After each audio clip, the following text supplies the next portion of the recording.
Hey guys, welcome back to the channel. This is a story about what if Naruto uses space-time jutsu teleported in Bleach. Before I start, please support for more amazing content and do consider subscribing to my channel and share this video with your friends. This is written by Mathewxox and link in description and support writer. Let's start the video. Chapter 1. The mirror reflected a man who was both familiar and alien to Naruto Uzumaki. Standing at 6'3" with a body that seemed carved from stone, he was no longer the scrawny, loudmouth boy people used to snicker at. His crimson hair, slicked back in wild disarray, framed sharp confident features. His electric blue eyes, which once held only a mischievous spark, now bore a depth that hinted at countless battles and sleepless nights. The transformation hadn't been just physical. It wasn't possible to endure what he had for the last 2 years and remain the same person. He had sought change, pushed himself beyond every conceivable limit and emerged something more. But staring at himself now, he couldn't help but wonder if this was the man he had always wanted to become or someone else entirely. Passing comments often leave the biggest impact, Naruto muttered, running a calloused hand through his unruly hair. The words had stuck with him, echoing louder than even the roar of Rasen Shuriken splitting the sky. That offhand remark had seemed so harmless at first. He had been minding his own business, halfway through a steaming bowl of miso ramen, when he overheard the girls. "So, who do you fancy more, Uzumaki or Ichigo?" He didn't care, not at first. It wasn't like he hadn't heard Sasuke's name thrown around before. The broody bastard had always drawn attention. "I mean, come on. You know I like muscular guys. I need a manly man." That had been the dagger. Naruto had stopped mid-slurp, the noodles hanging forgotten between his chopsticks. A manly man. Wasn't he a manly man? Sure, he wasn't built like a boulder like A or B, but he was strong. He could toss trees, split mountains, and throw Kurama's chakra-enhanced weight around like it was nothing. That was manly, right? Kurama, of course, had wasted no time delivering a verbal smackdown. PFFT, only with chakra. "Face it, brat, you're scrawny," the great fox had snickered. Scrawny. That one word had spiraled into a week of sleepless nights. Naruto had found himself comparing his reflection to everyone else's Kiba's lean muscle, Lee's powerful physique, even Choji's solid strength. And every time, that single word echoed in his head. Scrawny. He hated it. Looking back now, Naruto almost laughed at how easily his ego had been pierced. But at the time, it had driven him to one of the most drastic decisions of his life. The land of lightning. The Raikage.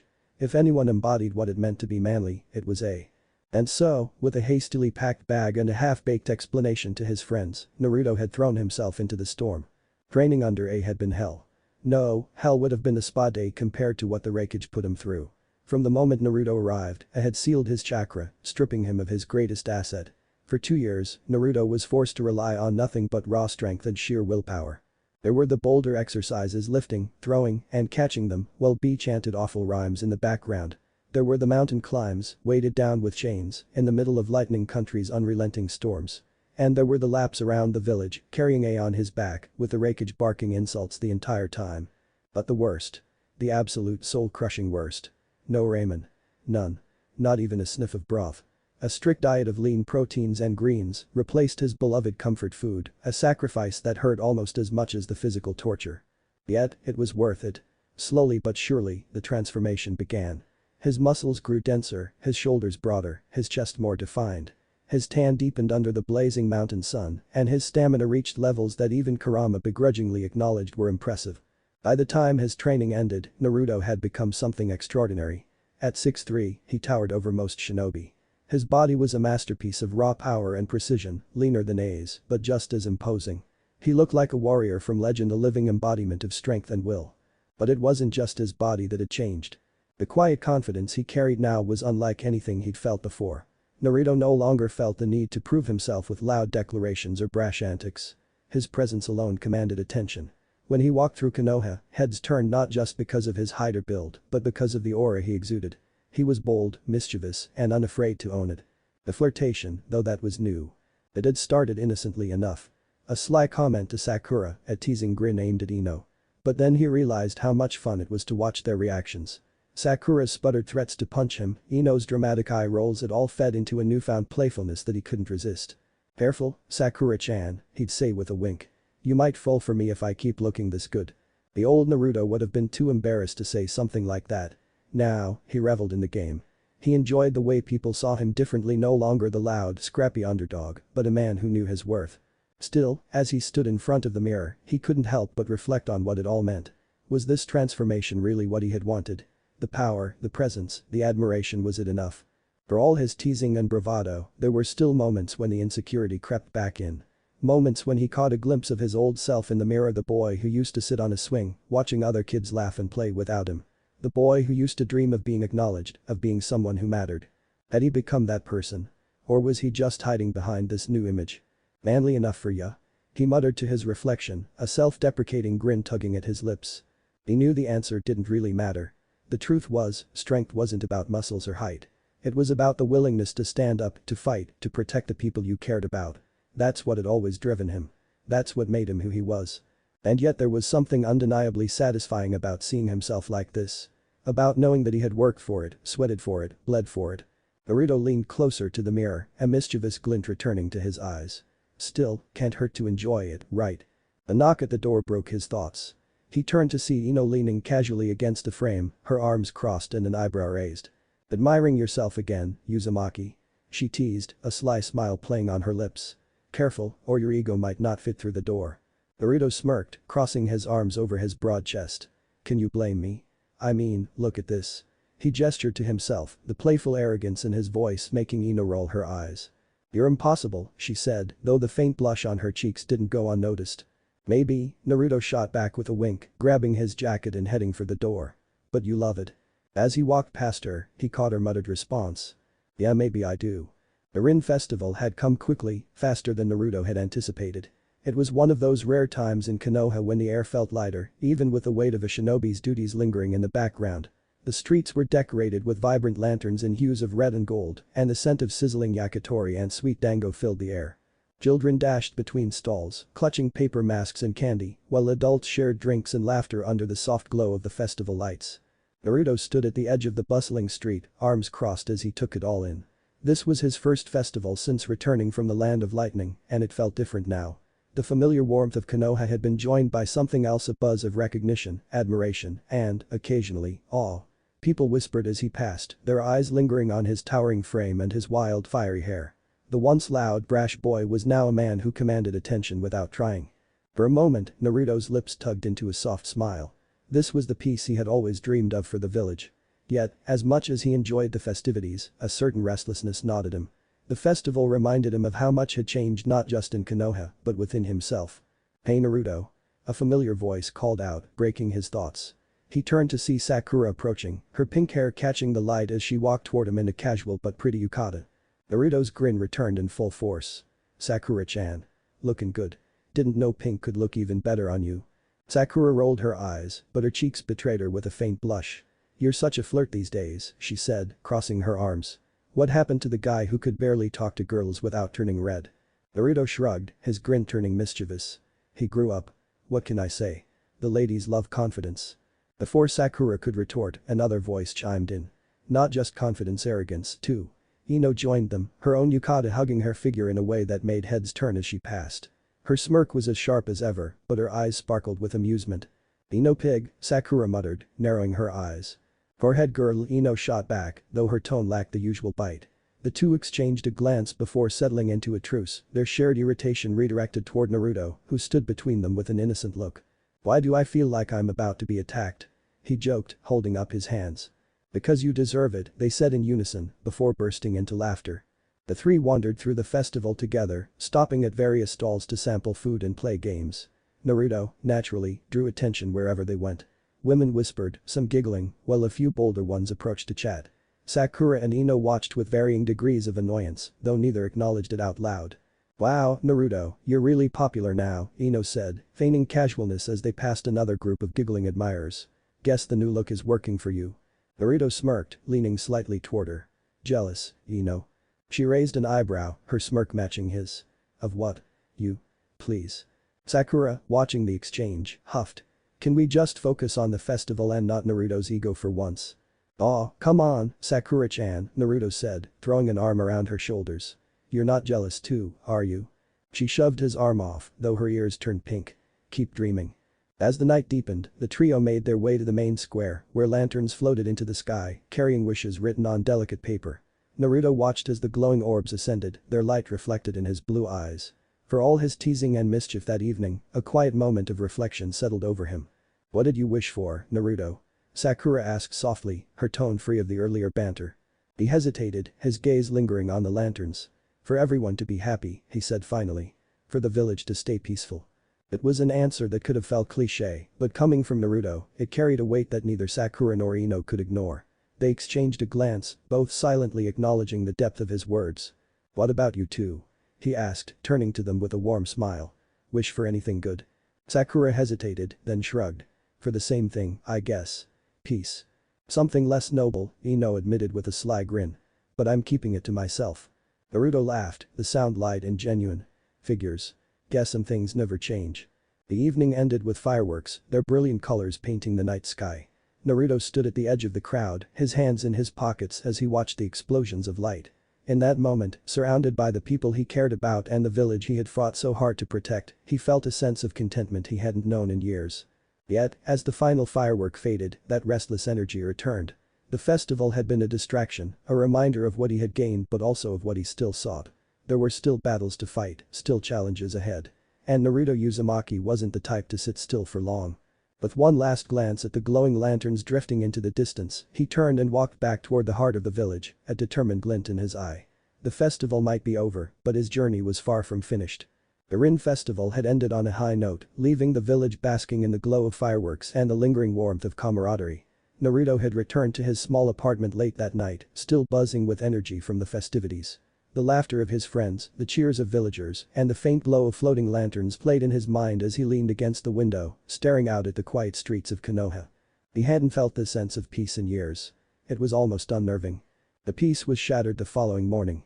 Naruto had barely managed a few hours of sleep when the pounding on his door jerked him awake. The frantic knocking was accompanied by a voice he recognized instantly, Kiba's, filled with urgency and panic. Naruto. Open up. It's Hinata. Naruto was on his feet in an instant, throwing the door open to find Kiba standing there, disheveled and out of breath. Akamaru stood beside him, growling low in his throat. What happened? Naruto demanded, his voice sharp. All traces of grogginess evaporated as dread settled in his chest. She's gone. Kiba blurted, his hands clenched into fists. Hinata's been kidnapped. Naruto froze, his mind racing. Kidnapped? Here? In Konoha? Are you sure? He asked, already pulling on his jacket, his body moving on instinct. Who took her? When? Kiba nodded furiously, his panic evident. It happened last night, right after the festival. Hanabi saw some guy with white hair and he just took her, Naruto.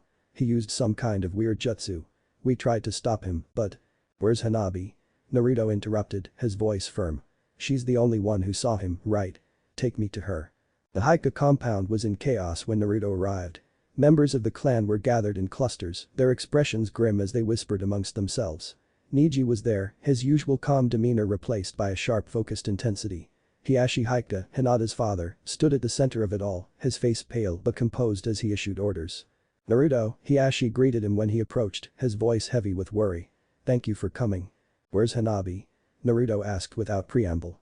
I need to hear what she saw. Hiashi nodded, gesturing toward one of the rooms. She's inside. She's shaken but coherent.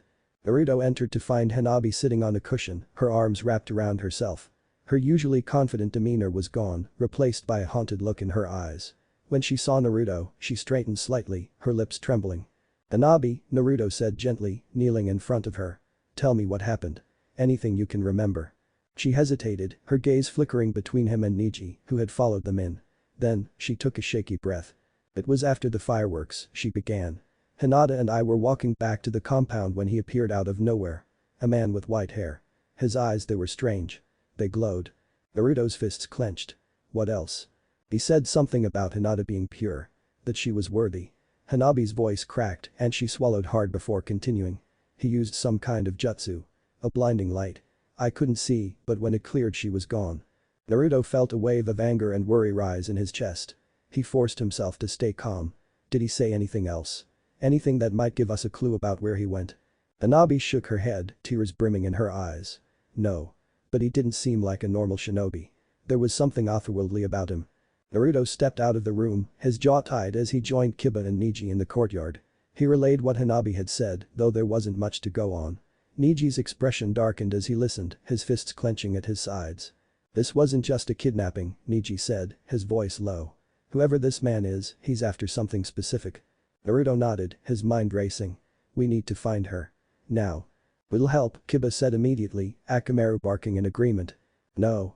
Naruto's voice was firm, his blue eyes blazing with determination. I'll go. I can cover more ground on my own. But.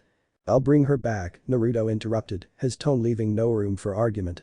He turned to Neji, who met his gaze with a solemn nod. Do what you must, Neji said. But bring her home. Naruto moved quickly, his mind focused on one thing. Finding Hinata. He reached out to Kurama as he sprinted through the forest surrounding Konoha, his senses heightened. Kurama, you feel anything? He asked, his voice calm despite the storm brewing inside him. There was a pause before the fox's deep voice rumbled in his mind. There's something strange in energy I haven't felt before. It's faint, but it's there. Naruto followed the trail, his chakra flaring as he moved faster than most could comprehend. The deeper he went into the forest, the more the air seemed to shift. It was subtle at first, a slight chill, a faint hum. But soon, the atmosphere grew heavier, almost suffocating. Then, he saw it. A rift of light cutting through the darkness, shimmering with unnatural energy. What the hell is that?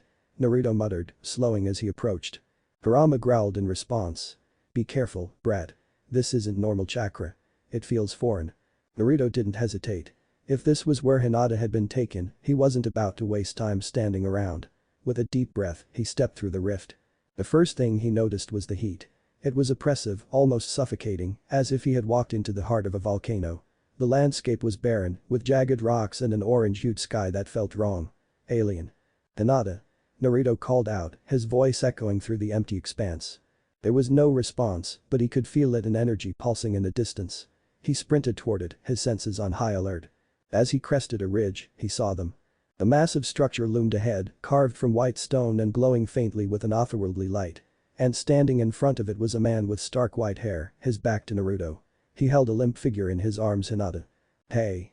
Naruto shouted, his voice filled with anger and resolve. Let her go. The man turned slowly, his glowing eyes meeting Naruto's. A smirk played on his lips and his voice was calm, almost mocking. You're too late, Uzumaki. She belongs to me now. Naruto's blood boiled. His hands clenched into fists and his chakra flared around him, golden light mixing with red as Kurama's energy surged within him. Over my dead body, he growled. The man's smirk widened. That can be arranged. And with that, the battle began. Naruto didn't know how it had escalated to this. One moment, he was trading blows with a white-haired freak in some bizarre otherworldly dimension, and the next, they were on the actual moon. The moon. A barren wasteland of craters and dust stretched out endlessly around him, with Earth looming ominously above them, a glowing reminder of what was at stake. Naruto wiped blood from his mouth, glaring at his opponent Naruto. He had called himself. The guy was arrogant, powerful, and, worst of all, absolutely obsessed with Hinata. She lay unconscious and bound by strange energy chains near the edge of the crater, her figure motionless but alive. You've gone too far, bastard. Naruto shouted, his voice carrying through the eerily silent lunar air. Hinata smirked, his glowing eyes narrowing. You can't stop me, Uzumaki. My destiny is to cleanse humanity of its sins and rebuild it in my image. He gestured toward Hinata, is the key to that new world. Not if I kick your ass first. Naruto snarled, his chakra flaring as he summoned Kurama's power. Golden energy erupted around him, forming the massive figure of the Nine Tails in its full majesty. The lunar dust swirled violently under the weight of the chakra and the ground cracked beneath his feet. Hinata didn't flinch. Instead, he raised his hand, summoning an enormous sphere of energy that radiated raw destructive power. It dwarfed anything Naruto had ever seen, making even the Chibaku Tensei orbs look small in comparison. This moon is no longer needed, Hinata declared. Its purpose will be fulfilled as a weapon to wipe the slate clean. And you will perish along with it. Naruto gritted his teeth, his mind racing. He couldn't let this lunatic destroy the world, but even worse, he couldn't let the moon fall. The people below had no idea what was really happening up here. They'd sent a team to teleport the moon away, likely to avert the collision. But that plan was reckless and could easily fail. He had to act. And fast. The fight that followed was nothing short of insane. Hinata's attacks were overwhelming, each one shaking the very surface of the moon. Massive energy waves tore through the craters, forcing Naruto to dodge and counter with everything he had. His Rasen Shuriken clashed against Hinata's energy blasts, sending shockwaves that could probably be felt back on Earth. Kurama, any ideas? Naruto yelled as he narrowly dodged another beam that scorched the lunar surface. Yeah, don't die, Kurama growled. This guy's on a completely different level. You're gonna need to think outside the box. Naruto smirked, despite the situation. When don't I? With a surge of determination, Naruto summoned the chakra of the other tailed beasts, their collective energy amplifying his power to new heights. The golden fox cloak shifted, gaining streaks of crimson, blue, and green as their energies merged. He launched forward, his speed blinding as he delivered a series of devastating punches to Toneri, each one echoing like thunder across the barren landscape. Toneri staggered but recovered quickly, his smirk replaced with a scowl. "You're persistent, I'll give you that." "You haven't seen persistent yet," Naruto shouted, forming a massive Rasen shuriken infused with wind and lava chakra. He hurled it with all his might, the attack tearing through the vacuum of space with deadly precision. Toneri countered with his own energy sphere, and the two attacks collided in a blinding explosion of light. The force of the blast sent both of them flying, craters forming beneath their impact points. Naruto staggered to his feet, panting heavily. The fight had pushed him to his limits, but Toneri wasn't done. The Otsutsuki floated above the surface, his glowing eyes locked onto Naruto as he began to chant in an ancient language. The moon itself seemed to respond, the ground trembling as massive fissures opened up. And then Naruto saw it, a beam of light shooting toward the moon from Earth. "What the hell is that?" he muttered. Kurama's voice was tense. "It's them. The people below. They're using some kind of teleportation jutsu to remove the moon before it crashes into the planet." Naruto's eyes widened. "They're moving the whole moon." "They're trying," Kurama corrected, his voice dark. "But if they screw it up, the moon's energy will destabilize and it'll explode. If that happens, it won't matter where it ends up, Earth's toast." Naruto cursed under his breath. Of course, the plan to teleport the moon had risks. It was insane. But then again, so was what he was about to do. "Kurama, I've got an idea." "I don't like the sound of that." Ignoring the fox's protests, Naruto summoned Shukaku's power, drawing on the tailed beast's unique affinity for seals. Blue markings spread across his arms and chest, glowing faintly as he formed a massive Rasengan infused with Shukaku's sealing chakra. "You're gonna use the moon's energy?" Kurama asked, his tone incredulous.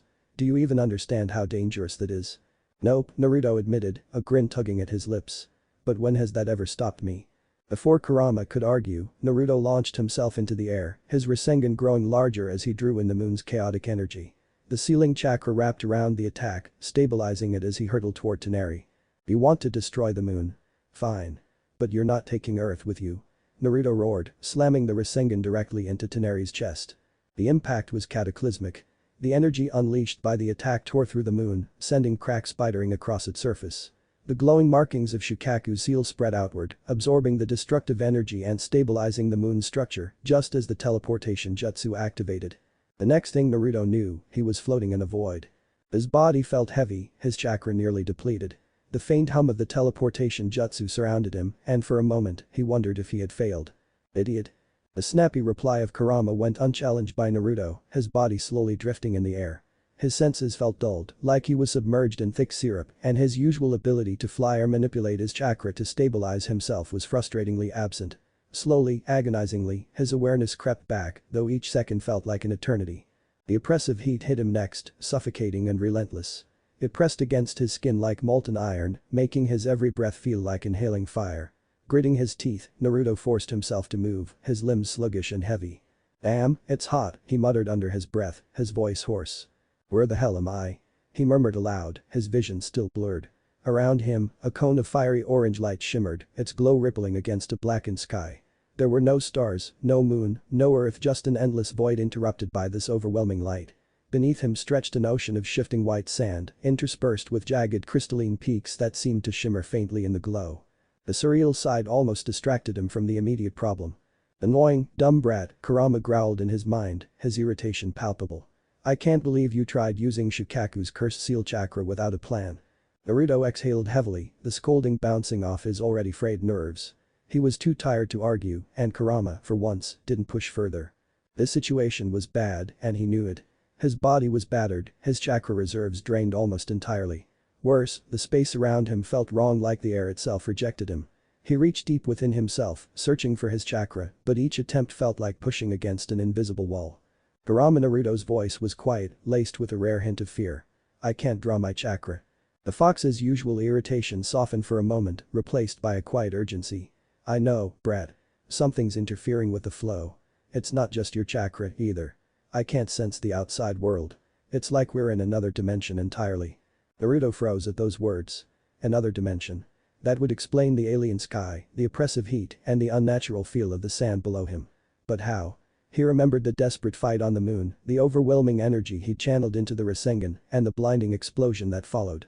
That blast must have torn reality apart. Crap, crap, crap. Naruto yelled as his senses finally sharpened, allowing him to fully grasp his predicament. He was falling, or rather, drifting downward in slow motion toward the jagged sand dunes. His instinct screamed at him to do anything before he hit the ground. Kurama, I could use a hand here. DCH. Fine, brat, Kurama growled, reluctantly channeling a faint thread of chakra into Naruto's body. The familiar red aura flickered around him, steadying his descent just enough for him to adjust. Naruto twisted in midair, flipping onto his feet just in time to crash into the sand. He hit hard, the ground beneath him shattering like glass. The impact sent a cloud of white grain spiraling upward, briefly obscuring his vision. Ugh, Naruto groaned, staggering to his feet. His muscles screamed in protest, and he could feel the heat leaching his strength with every passing second. That sucked.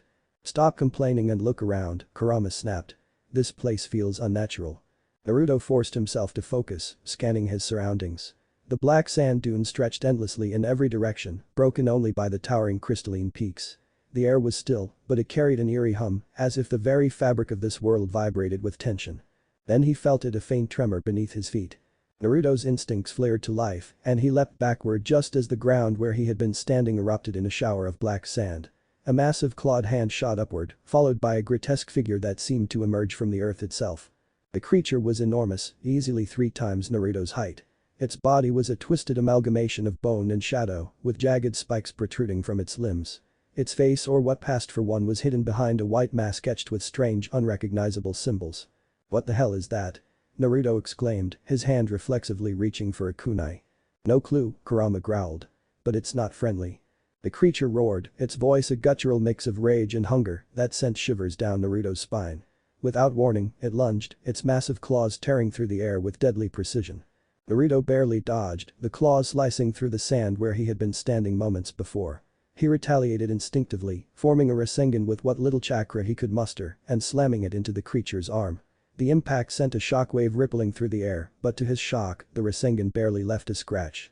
Great, Naruto muttered, leaping back as the creature swung its other arm toward him. Looks like we're doing this the hard way. The battle was brutal. Naruto moved with every ounce of speed and precision he had, weaving through the creature's attacks while landing blows of his own. But it was like punching solid stone. His strikes hit hard, enough to shatter a boulder, but the thing barely slowed, and his drained chakra reserves weren't helping. You need more power, Kurama said urgently. Try drawing from me again. Naruto hesitated. You said something's interfering. What if it happens again? Do you have a better idea? Kurama snapped.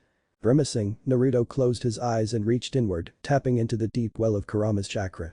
The familiar warmth spread through him, and a golden fox cloak flickered to life around his body. This time, the interference was weaker, and he managed to stabilize the flow. Alright, let's go. Naruto shouted, his confidence returning as he charged forward. With Kurama's chakra bolstering his strength, his attacks hit harder, cracking the creature's mask and sending shards flying. But just as he thought he was gaining the upper hand, a new tremor shook the ground. More figures began to emerge from the sand, their white masks gleaming in the fiery glow. You've got to be kidding me, Naruto muttered, his eyes darting between the growing swarm of creatures. Kurama, any more bright ideas? Yeah, Kurama growled. Run. Naruto didn't need to be told twice. He spun on his heel and bolted, his enhanced speed allowing him to outrun the creatures as they roared in frustration. He didn't know where he was going, only that he needed to put as much distance as possible between himself and the swarm. After what felt like hours, Naruto finally came to a stop, his breath ragged as he collapsed against the base of one of the crystalline peaks.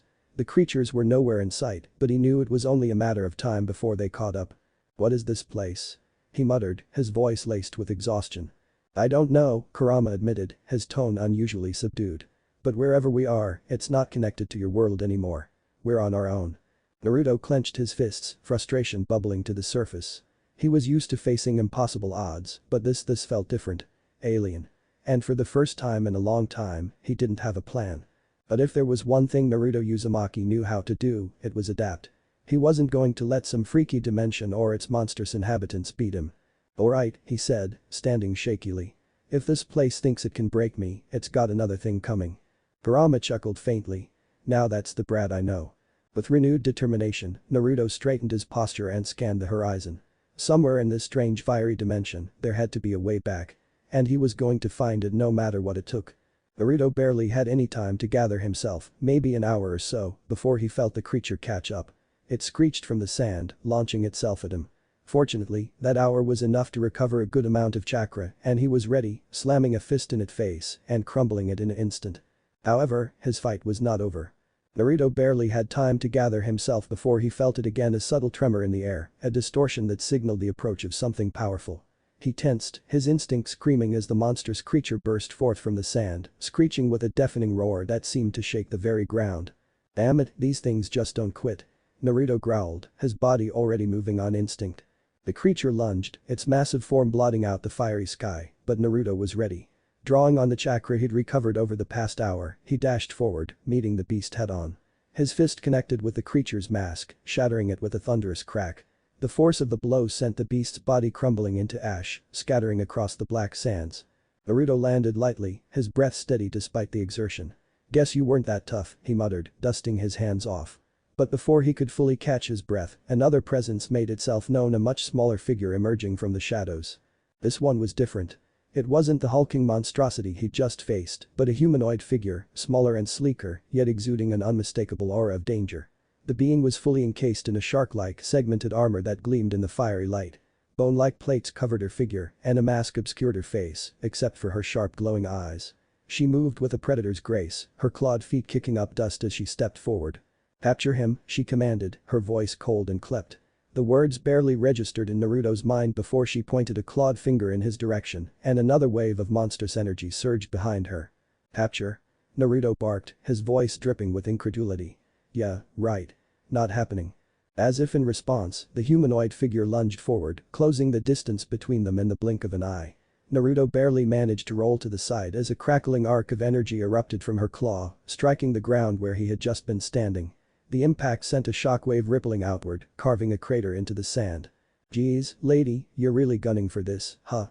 Naruto quipped, flipping back to his feet and narrowly dodging another slash of energy. His eyes flicked toward her mask, studying her movements. She was fast, her strikes deliberate and calculated. She wasn't like the mindless beasts from before. This one had skill. The shark woman didn't respond, instead continuing her relentless assault. Naruto ducked and weaved, each of her attacks leaving scorch marks and gouges in the ground around him. But he wasn't just dodging, he was watching, learning. And when her next strike came, he was ready. "Gotcha!" Naruto shouted, stepping into her swing and catching her wrist with his hand. His grip tightened like a vise, and he twisted sharply, throwing her off balance. Before she could recover, he followed up with a brutal uppercut to her jaw, sending her flying through the air. She crashed into a distant mountain, her impact shaking the crystalline peak as debris rained down around her. "Zero."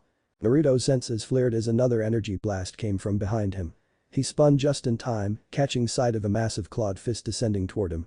He countered with a devastating punch of his own, his chakra-enhanced strike lifting the second attacker clean off their feet and hurling them into a different mountain. The ground trembled under the force of the collision, and Naruto exhaled sharply, his muscles tensing as he scanned the area for more threats. Several moments passed in silence. The air was thick with the scent of ash and scorched sand, but no more attackers appeared. Naruto allowed himself a moment to breathe, his body still humming with adrenaline. He turned toward the two figures now embedded in opposite mountains, their bodies limp and unmoving. "You two still alive?" He called out, his tone almost casual. When no response came, he shrugged, brushing off the dirt from his tattered clothing. "Guess that's my answer." With no immediate threats remaining, Naruto decided not to stick around. The fight had drawn enough attention already, and he wasn't about to wait for reinforcements. In a blur of speed, he disappeared into the distance, leaving the strange beings behind. As he sprinted across the alien landscape, Naruto reached out to Kurama again, his frustration mounting. "Oi, furball, you awake yet? Any idea what's going on here? Where the hell am I?" The silence that followed sent a chill down his spine. Kurama was never this quiet, not even when he was pissed off. "Kurama?" Naruto tried again, his voice tinged with worry. Still nothing. Cursing under his breath, Naruto stretched his senses as far as he could, making sure he was alone before slipping into his mindscape. A familiar sewer-like space greeted him, though the dim light seemed fainter than usual. At the center of it all, Kurama's massive form lay slumped, his eyes closed. The sight sent a jolt of alarm through Naruto. "What the Kurama?" he called, stepping closer. "He's sleeping." The voice was sharp and unnatural, and Naruto spun on his heel, fists raised. From the shadows stepped a mirror image of himself, though warped and unsettling. The figure's skin was pale, its sclera black, and its pupils a piercing crimson. Its grin was wide and full of sharp teeth, but it lacked the malice that Naruto once associated with it. You. Naruto's voice was flat, his eyes narrowing. I thought we settled this back at the waterfall. The doppelganger, or Naga, as he had once called it, shrugged nonchalantly. We did. Its voice was layered, a strange echo that made it sound both mocking and detached. I don't know why I'm here either. But something's wrong. Wrong how? Naruto demanded, his gaze flicking to Kurama's still form. Too much yin chakra, Naga replied, gesturing to itself with clawed fingers. It's seeping into us, affecting everything. Including him. It nodded toward Kurama. Naruto frowned, his mind racing. Too much yin. That doesn't make sense. Unless his eyes narrowed. It's this place, isn't it? Whatever this dimension is, it's throwing everything out of balance. You're smarter than you look, Naga sneered, though its tone carried more amusement than malice. Naruto ignored the jab, his focus shifting back to Kurama. The giant fox was still breathing, but the rise and fall of his chest was shallow and unsteady. Whatever this yin imbalance was, it was serious. What do I do? Naruto asked aloud, mostly to himself. Figure it out, Dumbus. That's your job. Naga smirked, stepping aside as if to give him the floor. Naruto sighed, running a hand through his hair as he left his mindscape. The situation was more complicated than he'd thought, but sitting around wasn't going to solve anything. He needed answers, and he needed them fast. Steeling himself, Naruto turned his gaze toward the horizon. Somewhere in this strange, hostile dimension, there had to be a clue, a way to escape, to wake Kurama, and to figure out just what kind of mess he'd landed in. Alright, let's do this, he muttered, his trademark grin creeping onto his face despite the odds. Bring it on, weird dimension. I'm not going down that easy. A shout of warning echoed sharply through Naruto's mindscape, cutting through the chaos like a blade. Watch out. Naruto's reflexes kicked in before he fully processed the voice, his arm snapping up instinctively to block the incoming strike. The spiritual energy he had been channeling faltered under the sudden interruption, its form warping and flickering like a dying flame. Another shout followed, laced with urgency. Channel our chakra, eyed it. Taking the advice to heart, Naruto leaped backward, putting distance between himself and the approaching foe. With a deep breath, he focused, pulling on the yin energy swirling within him. The response was immediate. Dark bone-like armor erupted along his arms, jagged and organic, resembling Kurama's six-tailed form. It gleamed faintly in the strange light of this alien realm, and Naruto couldn't help but smirk. Now that's cool, he muttered, admiring the gauntlet-like formation before a clawed strike interrupted his moment of pride. The creature's massive claws descended, aimed directly at him, but Naruto was ready. With a grin, he raised his newly armored arm, easily intercepting the blow. The sharp bone-like appendages scraped against his armor with a piercing screech, sparks flying, but the attack was deflected harmlessly. Naruto tightened his grip on the creature's arm, spun sharply, and hurled it into another oncoming monster. The two collided with a sickening crunch, the force cratering the sand beneath them. Punk. Naruto barked, the energy of the battle electrifying his movements. Another creature, tiger-like and hunched, lunged at him from the side. It swung a massive clawed paw at his ribs, but Naruto was faster. He sidestepped fluidly, redirecting the strike with an effortless sweep of his arm. Using the momentum, he followed up with a devastating open palm strike, what he affectionately called a frog slap.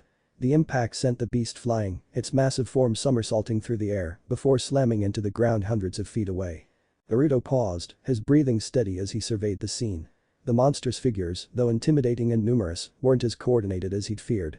Their movements were erratic, driven more by instinct than strategy. Still, there was something unsettling about them. He glanced down at one of the fallen attackers, now partially buried in the black sand. Its mask was cracked, revealing a glimpse of pale humanoid features beneath. It wasn't entirely monstrous, there was something disturbingly human about it. Sorry. Naruto muttered, scratching the back of his head awkwardly. Thought you guys were, not people. Kneeling down, he examined the creature more closely. Its body was covered in bone-like armor, its flesh unnaturally pale. It felt wrong.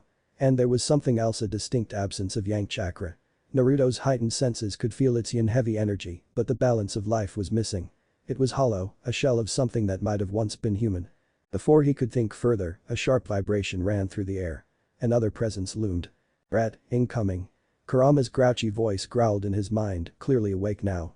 Naruto turned just in time to see a massive clawed fist descending toward him. Reacting on instinct, he raised both arms, his bone armor taking the brunt of the attack. The ground beneath his feet cracked and buckled, but Naruto held his ground. You're too slow, he taunted, shoving the clawed arm aside and stepping into his opponent's guard. With a swift upward strike, he sent the creature flying, its body slamming into the same mountain that now housed the shark-like figure from earlier. Another wave of movement caught his eye, more creatures closing in from all directions. Their white masks glinted eerily in the dim light and their collective energy was suffocating. Brat, something is shifting in the dimension, it's warping space, nearby, Kurama growled, his tone urgent. Get moving before this place becomes a graveyard.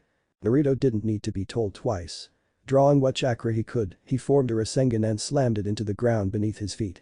The explosion of energy kicked up a massive cloud of sand, creating a blinding veil around him. Roars of frustration erupted from the creatures, but Naruto was already gone, a blur of motion tearing through the alien landscape.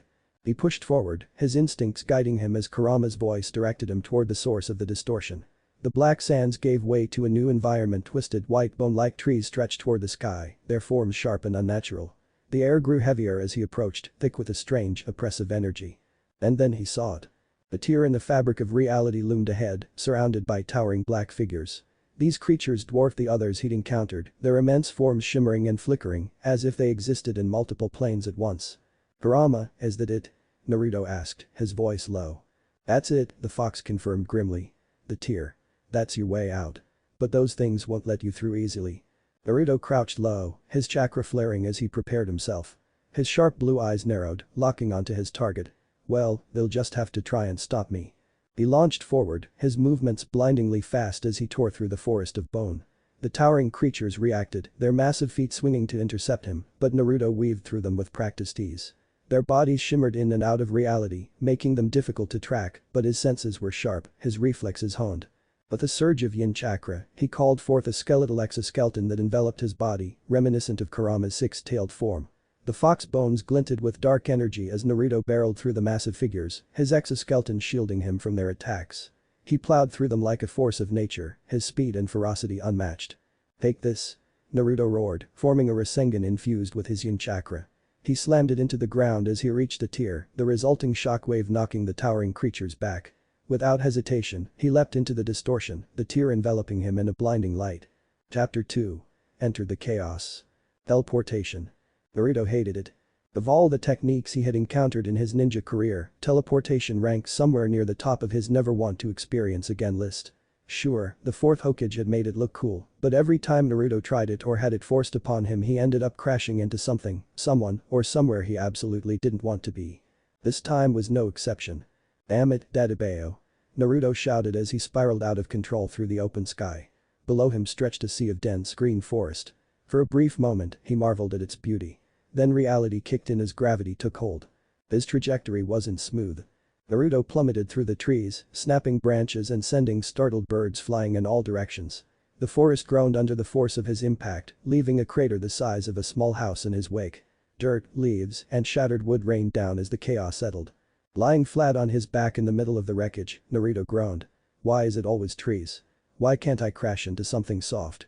Like a big bowl of ramen?" He sat up slowly, brushing dirt from his hair. His crimson locks, still new and strange to him, stuck out at odd angles. His body, honed to near perfection through years of rigorous training, ached but was otherwise unharmed. "Okay," he muttered, getting to his feet and surveying the damage. "Not a desert this time. That's a win." Before he could gather his thoughts, a sharp tremor in the air caught his attention. Naruto's senses flared as a projectile fast and black as night hurtled toward him. "What the?" Instinct took over. Naruto raised his arms, catching the incoming figure with ease. It was heavier than he expected, and the force of the impact pushed him back several feet, leaving deep grooves in the ground. In his arms was a petite girl, her short black hair tousled from the speed of her arrival. She glared up at him, fierce and unyielding, despite the awkward situation. "What's your deal, lady?" Naruto asked, his brow furrowing as he set her down. Before she could reply, another blur shot toward them, a flicker of black and white that Naruto barely tracked. This one came with a cocky smirk and a clenched fist aimed directly at his jaw. "Not today." Naruto growled, his arm shooting up to block the punch. His bone-like gauntlet, summoned reflexively, caught the strike with a deafening clang. The assailant, a tall, purple-haired woman with golden eyes, grinned as their blows clashed. "Quick reflexes. I like that." Naruto grinned back. "Thanks. I don't like getting punched." He twisted, using the momentum of her strike to redirect her. In one fluid motion, he spun and delivered a sharp kick to her midsection. The blow sent her flying back into the trees with a crash. "Phew," Naruto said, lowering his guard. "You okay there, Let me go." The black-haired girl he had just caught rammed her elbow into his ribs, knocking the wind out of him. "Ow. What the hell?" Naruto yelped, dropping her unceremoniously. The girl landed lightly on her feet, her stance guarded. She was petite, barely reaching his chest, but there was a fire in her dark eyes that told him not to underestimate her. She adjusted her sleeveless haori and pointed an accusatory finger at him. "Who are you, and why are you here?" Naruto sighed, scratching the back of his neck. "Name's Naruto. I'm a shinobi, strongest of the elemental nations." She arched an eyebrow. "Well, technically strongest," he amended, grinning sheepishly. "Anyway, I kinda got dumped here by a portal. Crash landed, you saw the show." The girl didn't seem impressed. "Sui FNG," she said curtly. "Captain of the 2nd Division." Her tone was clipped and professional, but there was a spark of curiosity in her gaze as she studied him. Naruto couldn't help but smile. She was fierce, direct, and didn't waste words. He liked that. He liked it a lot. Before the two could continue their conversation, the purple-haired woman reappeared, her grin wider than ever. "Miss me, my little bee?" she teased, her voice dripping with playful mockery. Naruto blinked in confusion, glancing at Sui FNG. "Little bee? Is that your nickname or something?" Sui FNG's cheeks flushed crimson, but her glare stayed locked on the newcomer. "Yoruchi," she hissed, her voice low and dangerous. "Who's she?" Naruto asked, pointing at Yoruchi. "My former mentor," Sui FNG spat, her tone laced with annoyance. "Wow," Naruto muttered, rubbing his chin. "Didn't think mentors were supposed to punch their students." "She has her quirks," Yoruchi replied, chuckling as she brushed dirt off her shoulder. Her golden eyes flicked toward Naruto. "And who's this? A secret lover?" "Excuse me?" Sui FNG spluttered, her face turning an even deeper shade of red. Naruto, however, grinned mischievously. "Hey, if I was, I'd at least take her out to dinner first." Sui FNG shot him a death glare, her embarrassment evident. "Focus, idiot." The tension broke as Yoruchi lunged again, this time targeting both of them. "We're teaming up," Naruto said, cracking his knuckles. Sui FNG didn't respond, but her nod was all he needed. The two moved as one, their styles contrasting but complementing each other perfectly. Naruto's raw strength and unpredictable movements kept Yoruchi on the defensive, while Sui FNG's speed and precision exploited every opening. "She's fast," Naruto muttered, ducking under a sweeping kick. "You're slow," Sui FNG shot back, appearing behind Yoruchi with her stinger poised to strike. Yoruchi twisted at the last second, deflecting Sui FNG's attack, only to be met with Naruto's fist driving into her gut. The force launched her skyward. "Your turn," Naruto called, flashing Sui FNG a grin. But the flash step, Sui FNG appeared above Yoruchi, delivering a double-footed kick that sent her crashing back down towards the ground. Surprise. An earth-shattering punch, so strong it made Naruto wince in pity, slam-dunked the poor flying female in the gut, rotating, and then slamming her into the ground, a massive explosion kicking up everything in a 100 feet radius. Her body crumbling to the ground in a heap in an instant, a soft groan escaping her plump lips. Naruto followed up, landing beside Yoruchi and leaning down with a sheepish smile. "You okay?" Yoruchi groaned, her body limp. That's a no," Naruto muttered, picking her up and slinging her over his shoulder. As the trio made their way toward the mountain Sui FNG had mentioned, Naruto found himself glancing at her more often than he intended. She was quiet now, her stoic demeanor returning as they climbed the cliffside. But every so often, she stole a glance at him, her cheeks tinged pink. "Maybe she's tired," Naruto mused aloud. In the recesses of his mind, Kurama snickered. "Kid, you're clueless." "About what?" "Never change," the fox replied, his laughter echoing in Naruto's mind. The climb ended abruptly as Naruto froze, his nose twitching. "Something's off," he said, his tone serious. "What do you mean?" Sui FNG asked, her hand instinctively going to her weapon. Naruto's eyes narrowed. "Smells like blood. A lot of it." Sui FNG's expression hardened. "We need to move." Nodding, Naruto set Yoruchi down gently before summoning a shadow clone. "Stay here and keep her safe." With that, he and Sui FNG moved as one, their shared determination pushing them toward whatever awaited at the top. Naruto and Sui FNG moved swiftly toward the top of the cliff, their pace synchronized despite their vastly different fighting styles and backgrounds. The closer they got, the stronger the stench of blood became, mingled with an oppressive pressure that made the air thick and heavy. Naruto's sharp blue eyes flicked to Sui FNG as they reached the summit. She moved like a shadow, her petite frame almost gliding across the terrain. Her intensity, paired with that fiery spirit, made Naruto grin despite the grim situation. "You're pretty quick, you know," Naruto said lightly, his tone masking the tension in the air. Sui FNG glanced at him, her expression as unreadable as ever. "Focus. We're not here to complement each other." Naruto shrugged. "I call it multitasking." Sui FNG rolled her eyes but didn't reply, her attention snapping forward as they crested the ridge. The scene that unfolded before them froze both in their tracks. As Naruto and Sui FNG ascended the cliffside at a brisk pace, the tension of their earlier battle began to ebb away, replaced by a charged silence. The faint scent of blood still lingered in the air, heightening Naruto's senses. Yet, amidst a serious atmosphere, he couldn't help but glance at the petite captain beside him. Sui FNG was an intriguing combination of ferocity and discipline, her every movement sharp and precise. Even her brief moments of exasperation toward him carried an air of grace. And then there was her attitude, fiery, stubborn, and sharp-tongued. Naruto grinned. He liked her. He liked her a lot. "You're pretty good, you know," he said, his tone casual but layered with an unmistakable playfulness. Sui FNG didn't break her stride, but she shot him a sidelong glance. "I am a captain of the Gate 13, she replied, her voice steady. Yeah, I got that," Naruto replied with a smirk. "But I mean, you're really good. Like, that kick. Almost made me feel bad for purple hair down there." Sui FNG's steps faltered for half a second before she regained her composure. "You should focus on what's ahead," she said curtly, but the faintest hint of pink touched her cheeks. "Don't think I didn't notice how you smiled when you got the upper hand," Naruto teased, his grin widening. "You were so proud. It was cute." Sui FNG stopped abruptly, turning to glare at him. "What exactly is your deal?" Naruto shrugged, still grinning. "What can I say? I like a woman who knows how to fight." Her glare intensified, though her blush deepened. She turned sharply and continued upward. "Focus on the mission, Naruto. If you're going to be annoying, at least be useful." "Anything for you, Captain B," Naruto quipped, his tone dripping with mischief. Sui FNG whipped around, her stinger materializing as she pointed it at his chest. "Do not call me that." Naruto chuckled, raising his hands in mock surrender. Alright. No nicknames for now." By the time they reached the summit, the scent of blood had grown stronger, and the sight before them explained why. Naruto's gaze fell on the scene with a mixture of shock and grim understanding. The battered form of a red-haired man, his blood pooling beneath him, lay crumpled near a petite woman with jet black hair. Both were clearly struggling to hold on. Surrounding them were three figures, men exuding an overwhelming presence. One of them, tall and lean with dark brown hair and thin glasses, caught Naruto's immediate attention. He carried himself with calm authority, his gaze sharp and calculating. Naruto didn't like the look of him. "Sui FNG, Naruto said quietly, stepping closer to her. "I'm guessing these are bad guys." "Captains," Sui FNG replied through gritted teeth, her hand gripping her weapon tightly. "Or at least, they were." Naruto frowned, sensing the heavy tension between Sui FNG and the trio. "Guessing they don't play nice." "No," she said sharply. Her eyes darted to the wounded Shinigami behind the traitorous captains. "We have to protect the injured." Naruto nodded, his expression hardening. "Got it. I'll take glasses over there. He's got that sneaky vibe I don't like." Sui FNG shot him a surprised look, but before she could protest, Naruto grinned. "Relax, Captain. I'll handle him.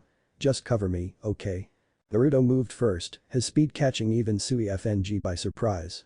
He closed the gap between himself and the bespectacled man Aizen, she had called him in an instant, his bone-clad fist already swinging toward the captain's face. Aizen's eyes widened ever so slightly before he sidestepped, narrowly avoiding the blow. "Oh?" Aizen said, his tone calm despite the near miss. "Impressive speed for a Ryoka." Naruto's grin widened. "You're not bad yourself, Four Eyes." Aizen's composure didn't falter, though the slightest frown tugged at his lips. "And yet, you lack discipline."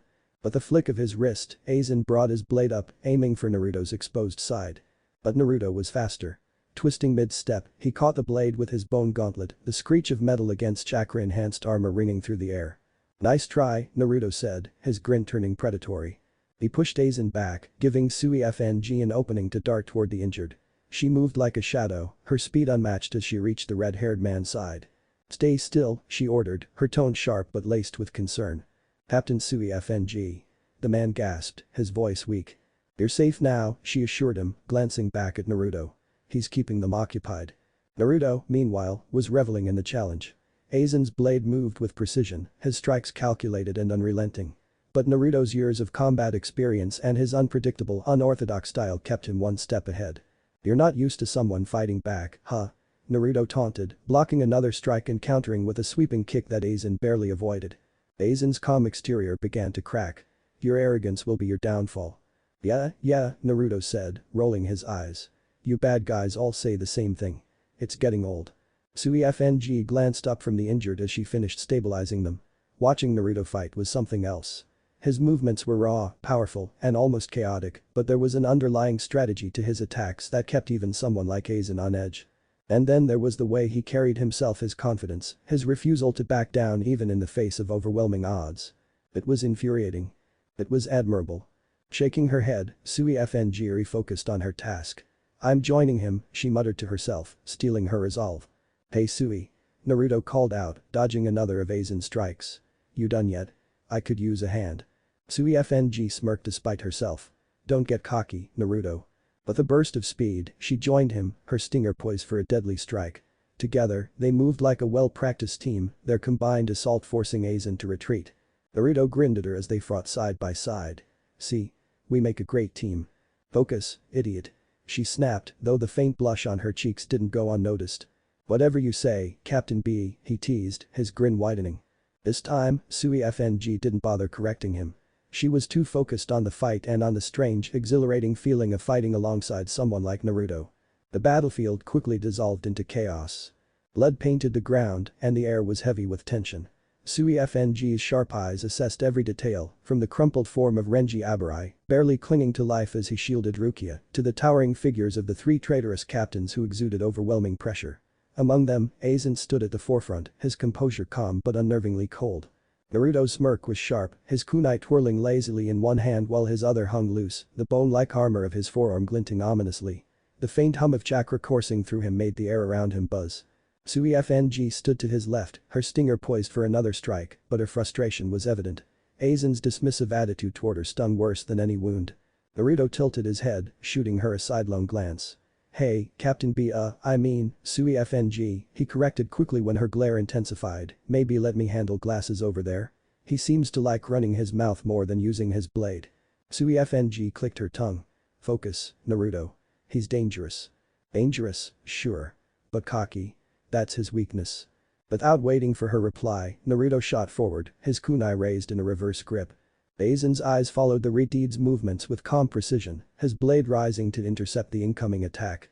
As kunai met steel, sparks flew, illuminating Aizen's calculating gaze. "You're brash," Aizen remarked, deflecting the blow with a flick of his wrist. "Do you really think brute force can overcome intellect?" Naruto grinned, stepping back to dodge the retaliatory slash. "I'm not just all muscle, you know. I've got brains too. Kurama keeps telling me I don't use them enough, though." "Kurama?" Aizen's brow furrowed slightly, the name unfamiliar. "No need for you to worry about that," Naruto shot back, his voice light, but his next strike was anything but. His kunai moved like a blur, feinting high before sweeping low. Aizen barely avoided it, his footing faltering for the first time. "Impressive. You hide your intent well." "Thanks. I've had a lot of practice beating overconfident jerks." As Naruto pressed Aizen, Sui FNG took the opportunity to reposition herself. Her form blurred as she flash-stepped behind the bespectacled captain, her stinger glinting in the dim light. "I warned you," she shouted, aiming for the exposed side of his neck. But Aizen was faster. His hand shot out, gripping her wrist mid-strike. "You're predictable, Sui FNG. You always were." His blade descended, aiming for her torso in a single fluid motion. "Not today." Naruto's voice boomed as he appeared between them, his bone-clad arm catching Aizen's blade mid-swing. The force of the impact sent shockwaves through the ground, cracked spiderwebbing beneath their feet. "You okay, Cap?" Naruto asked, glancing over his shoulder with a grin. Sui FNG scowled, pulling her wrist free. "I didn't ask for your help." Sure, Naruto replied, his grin widening. "You just happened to need it anyway." Aizen stepped back, his usual calm cracking for the briefest moment as he brought a hand to his cheek. A thin line of blood trickled down a shallow cut, but a cut nonetheless. "Furious," he muttered, his gaze narrowing. "You shouldn't have been able to reach me." Naruto twirled his kunai, the motion casual yet threatening. "Maybe you're not as untouchable as you think, Four Eyes." Aizen's expression hardened. "You'll regret underestimating me." He raised his blade, and the air around him grew heavy with spiritual pressure. Darkness gathered, condensing into a void-like box around Naruto and Sui FNG. Pad 90. Kurohitsugi. The oppressive energy of the spell closed in, the black coffin shimmering with deadly intent. Naruto's senses flared. "Not good," he muttered, his eyes darting around the enclosing box. "Move." Kurama's growl thundered in his mind. In a flash, Naruto summoned a skeletal exoskeleton over his body, its fox-like visage snarling as he pushed Sui FNG out of the attack's radius. The energy of the spell slammed into his armor, the pressure threatening to crush him. "Is that all you've got?" Naruto roared, his voice echoing within the coffin. His chakra flared violently, the wind whipping around him as he unleashed a surge of raw power. The black coffin cracked, splintering under the force of his release, before shattering completely. When the smoke cleared, Naruto stood in the center of the battlefield, his bone armor chipped but intact. He dusted himself off, flashing Aizen a smug grin. "Gotta admit," Naruto said, cracking his knuckles, "that was kind of impressive. But I'm still standing." Aizen's calm facade faltered, his brow furrowing. "Impossible." While Aizen processed the failure of his spell, Sui-FNG capitalized on the opening. Flash stepping behind him, she aimed her stinger directly at his exposed back. But before she could strike, Aizen's two allies Ichimaru Jin and Kanem Tmsen intervened. Their blades crossed with hers, sparks flying as they pushed her back. Naruto was on them in an instant, his kunai colliding with Tmsen's blade. "Hey, Captain, I'll keep these two busy. You finish what you started." Sui-FNG hesitated for a moment, her gaze flickering between Naruto and Aizen. "Go." Naruto shouted, blocking another strike from Tmsen and launching a kick at Jin. Her jaw tightened, but she nodded. "Don't die, idiot." "Not planning to," Naruto replied with a wink. As Sui-FNG darted toward Aizen, Naruto focused on the two captains in front of him. Tmsen's strikes were precise and measured, while Jin's movements were serpentine and deceptive. "You guys aren't bad," Naruto admitted, ducking under a swing from Tmsen and countering with a sharp elbow to Jin's ribs. "But I'm better." Jin smirked, despite the blow. "Confident, aren't ya?" "Always," Naruto shot back, forming a Rasengan in his free hand. Across the battlefield, Sui-FNG closed in on Aizen. Her movements were a blur, her stinger gleaming as she aimed for his vitals. "Your arrogance will be your downfall," she hissed, her strikes relentless. Aizen deflected each one with calculated precision, but there was a sharpness in her attacks that forced him to stay on the defensive. "You're not the same timid girl I left behind," Aizen remarked, his tone almost amused. Sui-FNG's eyes burned with determination. "And you're not invincible." Naruto's voice cut through the chaos. "Sui. Incoming." She turned just in time to see Aizen's blade arcing toward her. But before it could connect, Naruto appeared between them, his bone armor absorbing the blow. "You're welcome," he said, glancing back at her with a grin. Sui-FNG huffed, but there was a flicker of gratitude in her eyes. "Don't get cocky." "Too late." Naruto quipped, shoving Aizen back with a burst of chakra. The battle raged on, the duo working in tandem to keep Aizen and his allies on the defensive. Despite the overwhelming odds, Naruto and Sui-FNG held their ground, their movements synchronized in a way that surprised even them. As Aizen stepped back, his calm facade cracking further, Naruto smirked. "What's wrong, Four Eyes? Losing your cool?" Aizen's glare darkened, but he said nothing. Sui-FNG stood beside Naruto, her stinger poised and ready. "This isn't over." Naruto chuckled, his kunai twirling in his hand. "Good. I'm just getting started." Naruto barely had time to react as Sui-FNG charged forward, her determination blazing despite the chaos. The moment her stinger was poised to strike, her momentum faltered. Only, instead of finding her mark, she stumbled, her weapon lowering as a bloody slash appeared across her shoulder. Her face contorted in pain as she collapsed to one knee. "Sui." Naruto shouted, his voice sharp with concern. Before he could reach her, a searing blast of energy slammed into him, sending him flying backward. The ground cracked beneath him as he crashed into the dirt, skidding to a halt near the edge of the battlefield. Naruto groaned, coughing up a mix of dirt and blood as he forced himself to his feet. His crimson hair was matted with sweat, his bone-like armor cracked and flaking. But his blue eyes, now tinged with fiery red, burned with fury. "That's it," he muttered, spitting out blood. "No more holding back." Aizen stood at the center of the chaos, his composure slowly returning. He adjusted his glasses with a calm precision that belied the escalating tension. "Did you really think you could win with brute force?" Naruto's voice cut through the air like a blade. "Did you really think," he growled, his form flickering into motion, "that such a shit illusion technique could fool me for long?" Aizen's eyes widened as Naruto appeared directly in front of him, bypassing the illusionary defenses of his Zanpakuto. Naruto's fist connected with Aizen's jaw with a resounding crack, the force launching the captain backward. Aizen's body collided with a white pillar, shattering it into pieces before he was flung through another. Naruto caught the falling form of a pale, raven-haired woman Rukia Kichiki, though he didn't know her name yet as she collapsed, clearly weakened and unable to stand. "You good?" Naruto asked gruffly, setting her down gently against a boulder. Her violet eyes blinked at him in confusion. Who? "Don't worry about it," he said, his tone softening briefly. "Just sit tight. I'll handle this." Aizen staggered to his feet, blood trickling from the corner of his mouth. His hand rose instinctively to his jaw, feeling the faint sting of Naruto's punch. "How?" he muttered, his voice laced with genuine surprise. Naruto appeared before him again, his kunai in hand. This time, Aizen barely raised his blade in time to block the strike, the force of the impact pushing him back. "I've fought illusions before," Naruto said, his tone sharp and mocking. "And yours. It's impressive. But I've got more than one way to see through a cheap trick." Aizen's expression darkened, but before he could respond, Naruto's fist connected with his stomach. The blow sent the captain skidding across the battlefield, stopping only when he slammed into Jin. Naruto landed beside Sui FNG, who had managed to push herself back to her feet, though blood still dripped from her shoulder. "You okay, Captain?" he asked, his voice softer now. She nodded, her jaw tight. "I'm fine. Focus on the fight." "Good," he said, his grin returning. "Because I'm about to make these guys regret messing with us." Msen, one of Aizen's allies, stepped forward to intercept Naruto. But the Redeed was ready. With a burst of speed, he slammed his foot into Msen's midsection, the impact reverberating through the battlefield. The former captain fell to his knees, half his body seemingly ripped open as if struck by a massive blade.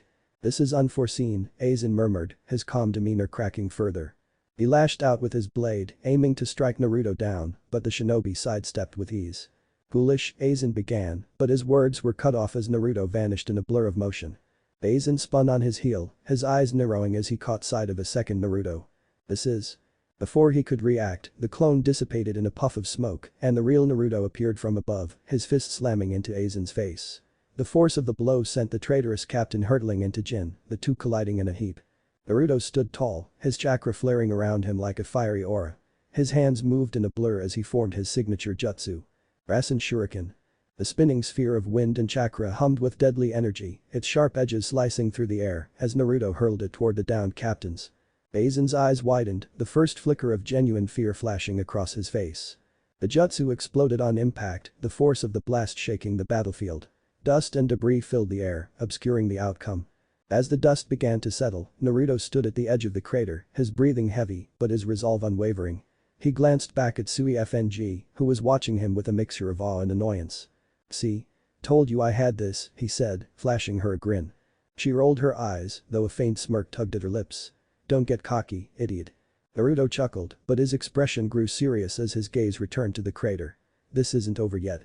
A faint mocking voice echoed from within the smoke.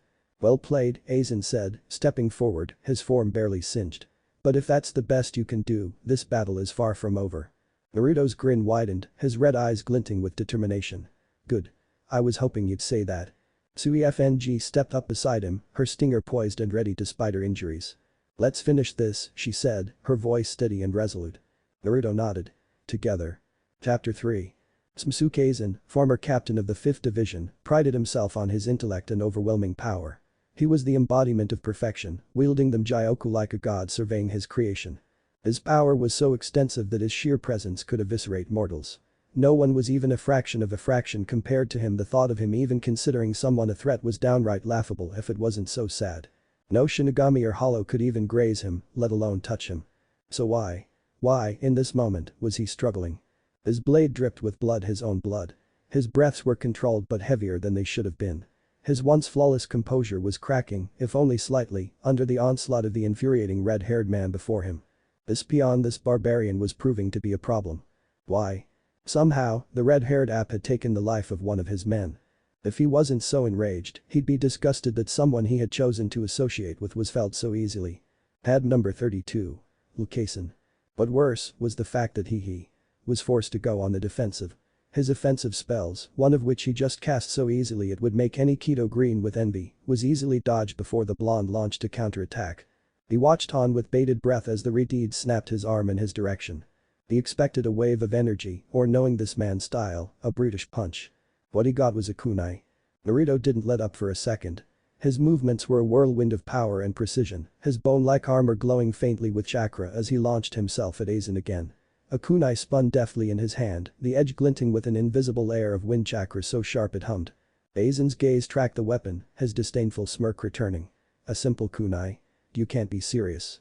But the moment the kunai left Naruto's hand, slicing through the air toward him, Aizen's smirk faltered. The blade veered slightly, and with a faint shimmer, the space around it twisted. A wave of wind chakra lashed out, invisible yet devastating. Aizen barely managed to sidestep, but not before the attack grazed his hip, cutting deep enough to stain his pristine uniform with blood. What? Aizen's eyes widened in disbelief. His hand went to the wound as though unable to comprehend it. Surprised. Naruto's voice was laced with amusement, his grin sharp. That was me holding back. Ah, you think that hurt me? This was outrageous. Propitious. Unfathomable.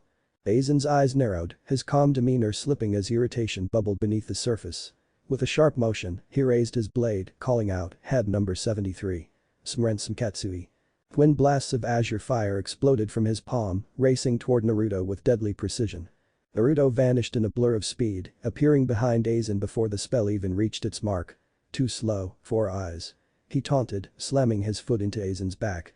The blow sent Aizen stumbling forward, but before he could recover, Naruto was in his face, a glowing Rasengan spinning in his palm. "Eat this." Naruto roared, thrusting the attack forward. Aizen barely managed to block with his blade, but the impact sent shockwaves rippling through the battlefield. His left arm, already weakened, buckled under the force. The Rasengan erupted, shattering the blade's guard and scorching his side. Aizen jumped back, clutching his injury. Blood dripped from his arm, his usually pristine appearance marred. "How dare you," he hissed, his voice low and venomous. Naruto grinned, spinning another kunai between his fingers. "Dare? Buddy, I'm just getting started." Raising his left arm, the captain frowned angrily. "How dare this app use such barbaric tricks to damage him? HADO number 73. And so before the man could finish, a flash of white blinded the ex-captain, taking away his aim, before heat crept up his arm, before exploding into molten pain. Damn it all. Jumping back, Aizen blinked away the stars in his vision as he gasped his now bloody left side. A pain like no other he had experienced actually forced a twitch of pain out of him. Whatever that attack the Redeed had used shredded his left arm entirely to smolder, reducing it to a lump of broken bone and flesh. How, damn it. Blaring through the cloud of dust and debris, Aizen clenched his prized possession in need, hopeful that it would give him the powers he deserved. Earth release. Earth-style wall. Much to his growing anger and annoyance, a wall of hundreds of feet rose instantly around him, blocking off his vision and leaving him blind to any further attacks. Dust release. Poisoning spores. Upon hearing the properties of the attack shouted out, the captain reacted as quickly as he could. Bringing down a blade with deadly intent and clearing the smoke so that it would not affect him. What the captain didn't expect to garner as a result was the view of Aritid standing prone beside him. Sucker. He figured his mistake out too late. A armored fist connected with a man's chin, launching him towards a waiting clone, whose fist struck down with earth-shattering force. Stop this.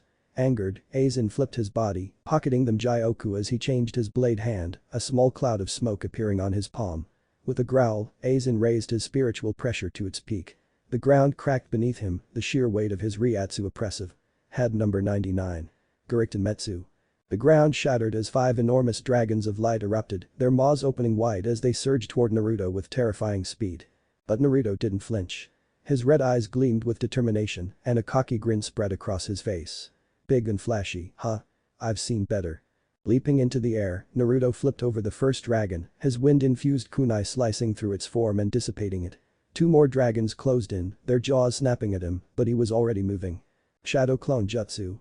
4 identical Narutos appeared mid-air, each one radiating with boiling chakra. They crashed into the dragons with coordinated strikes, dispersing their energy like shattering glass. Know your place, mongrel. Flickering his blade towards the fool before him, Aizen disappeared, his roaring dragons flowing towards his blade's target. Like hell. Naruto, who had been holding back enough not to destroy the ritual-looking area, shouted out in defiance as he flipped over the first dragon hand, his eyes barely keeping up with the fast-moving captain as he brought a wind-infused kunai. A mighty ting filled the area as wind kunai clashed with purple-infused blade, a deadlock held for a mere moment before Naruto redirected the edge downwards and jumped up. Nimbly avoiding the maw of 2 dragons, Naruto summoned a clone above him, one that kicked his heels, forcing him back down so he could slam down onto a dragon head. The chakra-infused heel shoved the 2 tangible dragons into the dirt, chakra pulsing as he drew upon a particular tailed beast's powers. Boil release. Hyperheated chakra exploded outwards from Naruto's body as he used the momentum to launch back through the air, using the dragon as a personal springboard. Uzumaki. Spawning several clones, all doing the same boil release as the main, flew towards Aizen, steaming fists lashing out. Barrage. Aizen's eyes widened in pain as a fist connected with his chin, Ryatsu, beyond what he even considered possible, threw him off his feet into an oncoming barrage of redeeds. Aizen's eyes narrowed as he watched the clones close in. You think numbers will save you? Naruto's voice echoed from all sides. Numbers? Nah. But they sure make kicking your ass a lot more fun. The clones launched at Aizen in perfect synchronicity, their fists glowing with steaming chakra. One struck his side, another his shoulder, and a third slammed into his gut. The final blow came from above, a powerful axe kick that drove Aizen to his knees. For the first time in centuries, Aizen was truly struggling. His flawless composure cracked further as he lashed out with his blade, only for it to clash against another kunai. The red-haired pest didn't give him an inch. How? Aizen growled, his voice laced with frustration. How can you stand against me? Naruto leaned in, his grin widening. Simple. I don't quit. With that, he drove his fist into Aizen's chest, the force launching the former captain backward into the rubble of a broken pillar. To those that witnessed the carriage of blows, Aizen was passed around like a ping-pong ball. Copies of Naruto appeared in the thousands, meeting the poor ex-captain with gifts in the form of potshots to his body, beating him black and blue. From the sidelines, Sui FNG watched the battle with wide eyes. Her injured shoulder was forgotten as she observed Naruto in awe. He wasn't just fighting Aizen, he was dominating him. The sheer ferocity of his attacks, the overwhelming presence of his chakra, and the raw determination in his every move, it was unlike anything she had ever seen. "He's incredible," she murmured, her voice barely audible. "Indeed," came a deep measured voice from behind her. She turned to see Captain Yamamoto standing tall, his piercing gaze fixed on the battlefield. Behind him were Kamraku and Yukitake, their expressions mirroring her own astonishment. "This one is different," Yamamoto said, his tone betraying a hint of intrigue. "Captain?" Behind the aged Shinigami were Captains Kamraku and Yukitake, their wide eyes watching on in their collective surprise. "What should we do?" Stepping from the 2nd Division's blind spot, what can we do? Yoruichi appeared, a giant purple bruise on her face. "Though, I wonder, how did you hide such a strong lover, little bee?" Flicking her tongue to the roof of her mouth, Sui FNG chose not to correct the ex-captain, better let others think she already had a claw into the man, so they wouldn't put their snouts into her business. "He's powerful, true." Back in the fight, Aizen was on his last legs.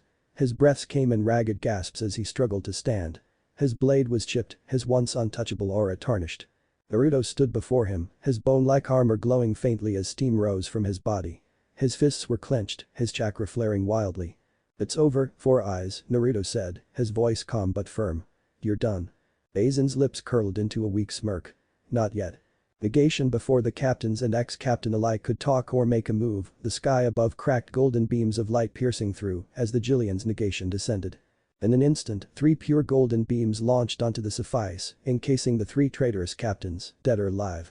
"Bastard." A yell, easily identified as Naruto's, echoed out as a clash between shield and lava Rasengan resulted in a shockwave of force, thick cracks appearing on a shocked Aizen's saving grace. "Damn it." Naruto growled, watching as the traitorous captains were encased in golden barriers. "Zero." A collective of hundreds of Jillian screeches chilled the bones of the people present as, before Aizen's shield could fully be breached, multiple beams of blazing crimson red bombarded the attacking Redeed, a resulting large explosion encompassing him with a sudden attack. It would seem, Aizen, now confident as his team was brought into the safety of the Jillian's protective shell, turned his smug gaze towards the hostile captains. "You failed." Aizen's smug smirk returned as the barrier began to lift him away. "You fought well, Uzumaki. But next time, you won't be so lucky." Stepping forward with intense eyes filled with displeasure and anger, the head captain spoke loudly and clearly. "Aizen, your crimes here today will not go unpunished." His voice sent chills of those around as he glared towards the retreating captain, a large amount of spiritual pressure washing over the area.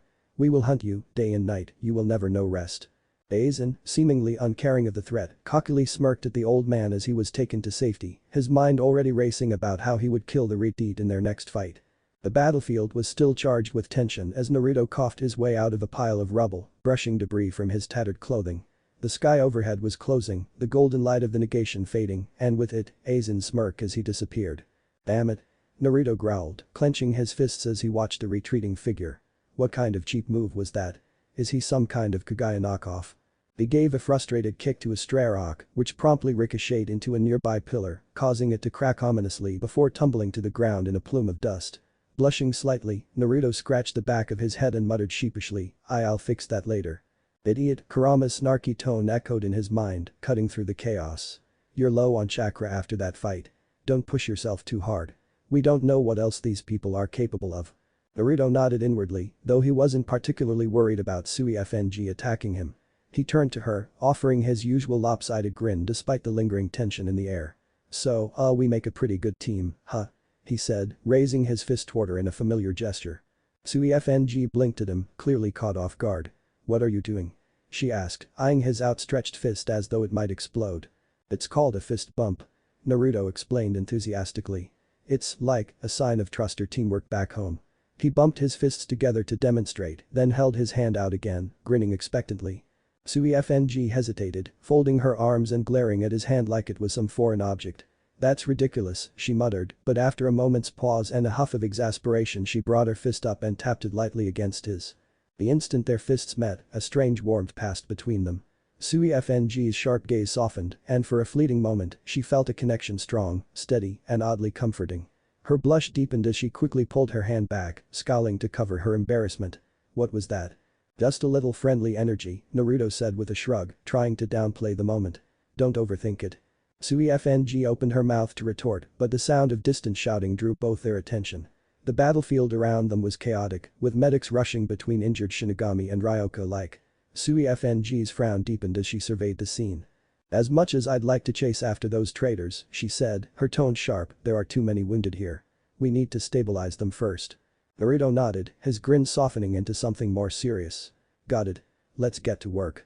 Before they could move, a voice called out overhead, commanding and filled with power. Bones of beasts scattered far and wide. Naruto's eyes shot skyward, narrowing as he spotted a figure descending rapidly, their silhouette backlit by the sun. Sparks of electricity crackled around them, and he felt the familiar tingle of incoming danger. Taito number 63. Rikoho. "Not happening." Naruto barked, launching himself towards Suifng and sweeping her off her feet as the blast hit the ground where they'd been standing. The explosion ripped through the air, sending shockwaves in every direction. Naruto landed a safe distance away, Suifng still in his arms. "Put me down, you big oaf," she shouted, struggling against his grip. Her face was red, her pride clearly bruised. "Hey, you're welcome, by the way," Naruto shot back, dodging her sharp elbows as she squirmed. "You're really bad at saying thank you, you know that." Their bickering drew a mix of shocked and amused stares from the nearby Shinigami. It wasn't every day someone treated their no-nonsense captain like an unruly house cat. Who is this guy?" Marichio Amida muttered from where he was leaning heavily on a medic, his jaw slack as he watched his captain turn red with indignation.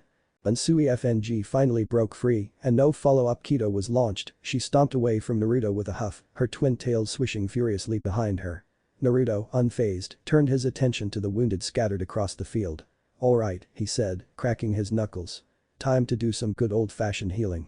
Approaching a small cluster of medics surrounding a particularly battered man, Naruto raised his hands in a gesture of peace. "Hey, I know I look like I've been through a meat grinder, but I can help. I know some medical ninjutsu." One of the girls, a petite girl with short black hair, blinked at him uncertainly. "You do?"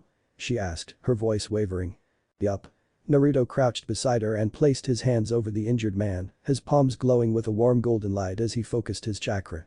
"Here, I'll guide you. Just follow my lead." The girl hesitated, then placed her hands over his, gasping softly as his chakra flowed into hers. Together, they worked to close the man's wounds, the glow of healing energy illuminating their determined faces. "That's amazing," she whispered, her eyes wide with awe. "Who are you?" Naruto grinned, his energy unwavering despite his fatigue.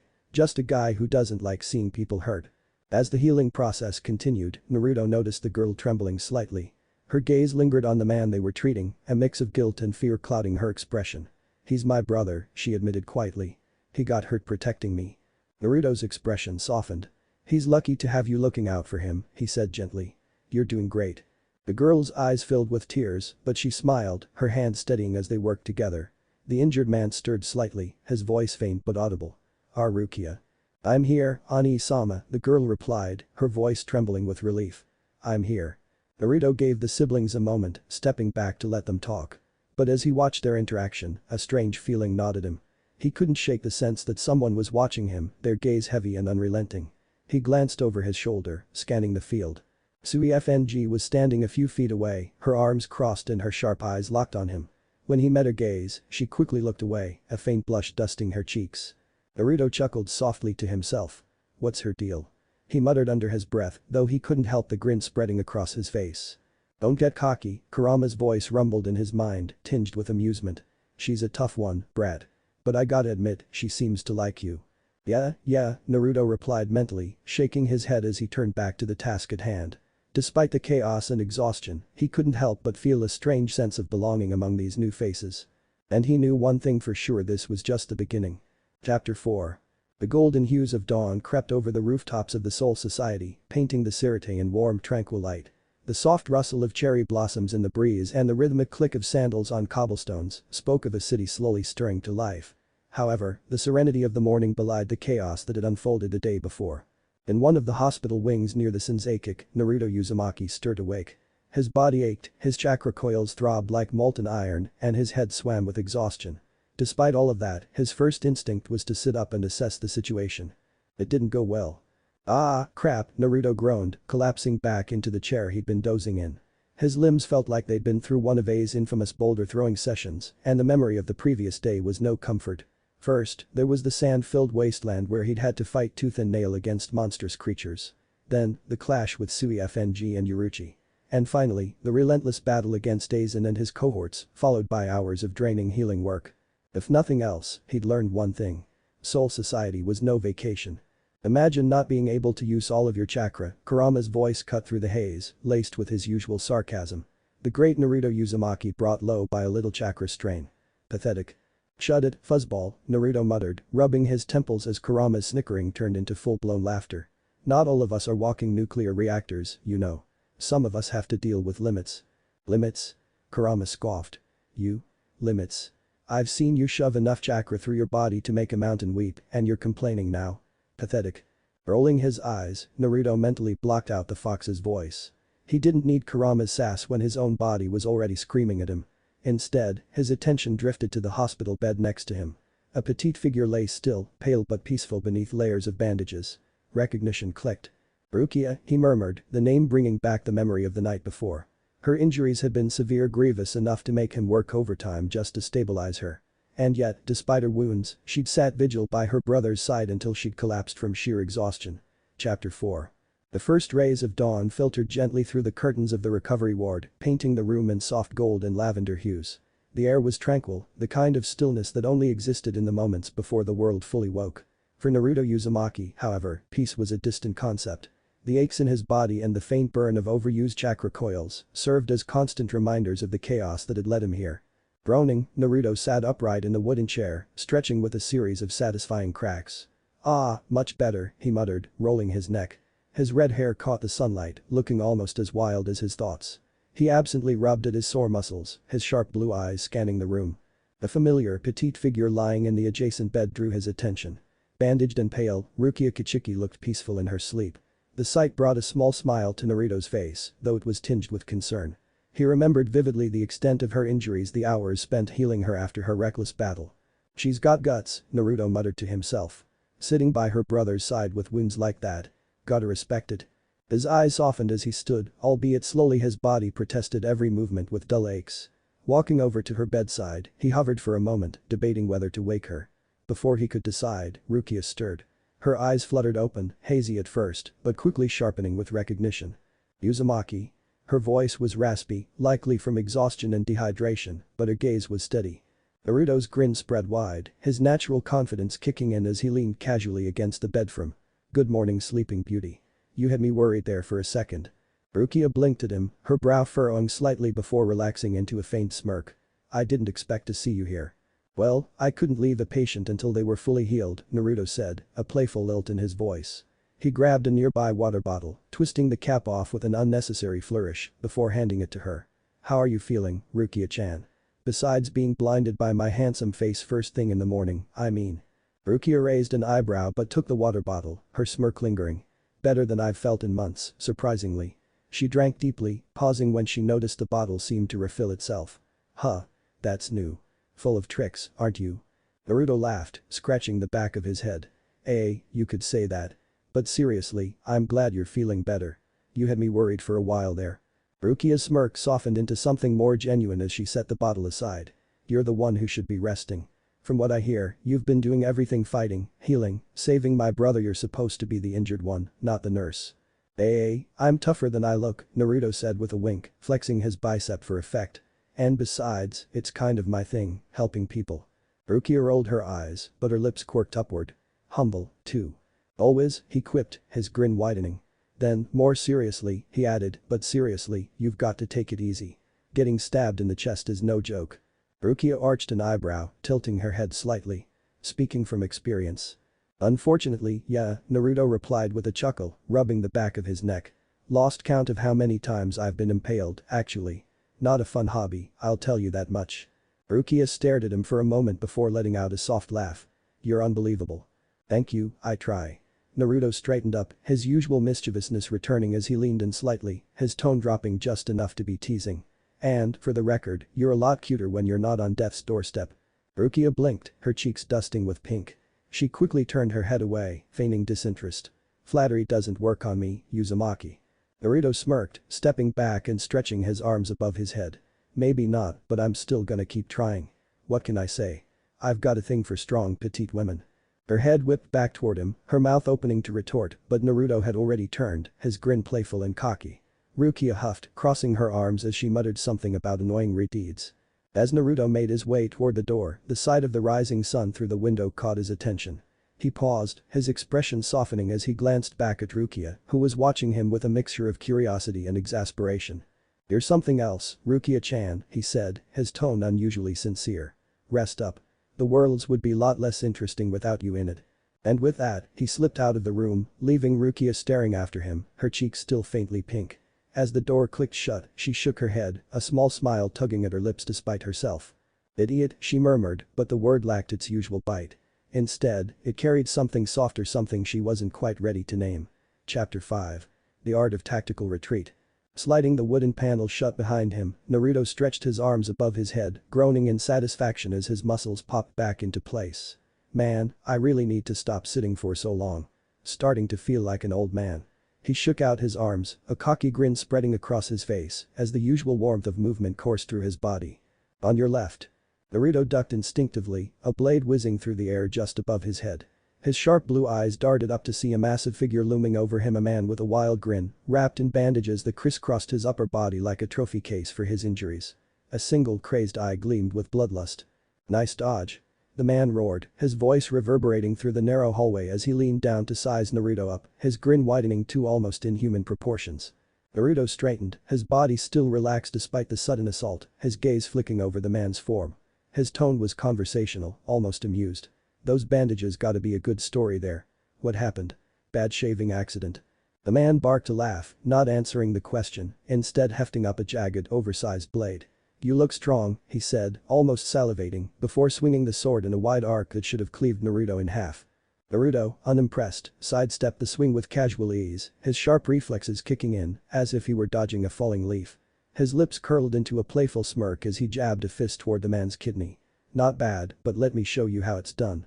The blade pivoted mid-swing with a sharp clang, reversing its momentum. Naruto's eyes widened for half a second before his body bent back in an unnatural arc, dodging the vertical slash by mere millimeters. His grin didn't falter, though. If anything, it grew wider. Not bad, one eye. But not good enough. Using the momentum of his downward dodge, Naruto spun like a whip, his legs shooting out in a vicious donkey kick. The blow connected with a satisfying crack, launching the larger man down the hallway like a ragdoll. The man crashed through the wooden wall at the far end, leaving a gaping hole in his wake. Naruto dusted his hands off theatrically. And that's how you do it. Style points included. 5 out of 10, Kurama's snarky voice rang out in his head. What? That was at least a 7. Naruto growled mentally, his brow twitching in irritation. Generous grading for a spin kick, don't you think? The fox retorted, clearly entertained. Before Naruto could argue further, a new voice cut through the air like a knife, soft, almost melodic, but carrying the kind of weight that made his instincts scream in warning. Mr. Naruto. The ninja froze, every nerve in his body screaming at him to turn tail and run. He slowly turned, his trademark grin plastered on his face despite the sweat starting to bead on his brow. Standing in the hallway was none other than Captain Retsu Unohana, her serene expression doing little to mask the palpable aura of "please explain yourself before I end you" radiating off her. I trust, she began in a tone so calm it was terrifying, that you are not planning to cause further damage to my barracks. Naruto's grin widened, though his heart felt like it might leap out of his chest. Unohana-chan. Fancy seeing you here. You're looking radiant as always. He gave her a wink, trying to use charm to counter the impending doom her presence promised. Her serene smile didn't budge, though the faintest twitch of her eyebrow suggested he was treading on thin ice. The wall, Mr. Naruto. Oh, right. The wall. Naruto clapped his hands together, spinning on his heel to inspect the damage, as if he'd only just remembered.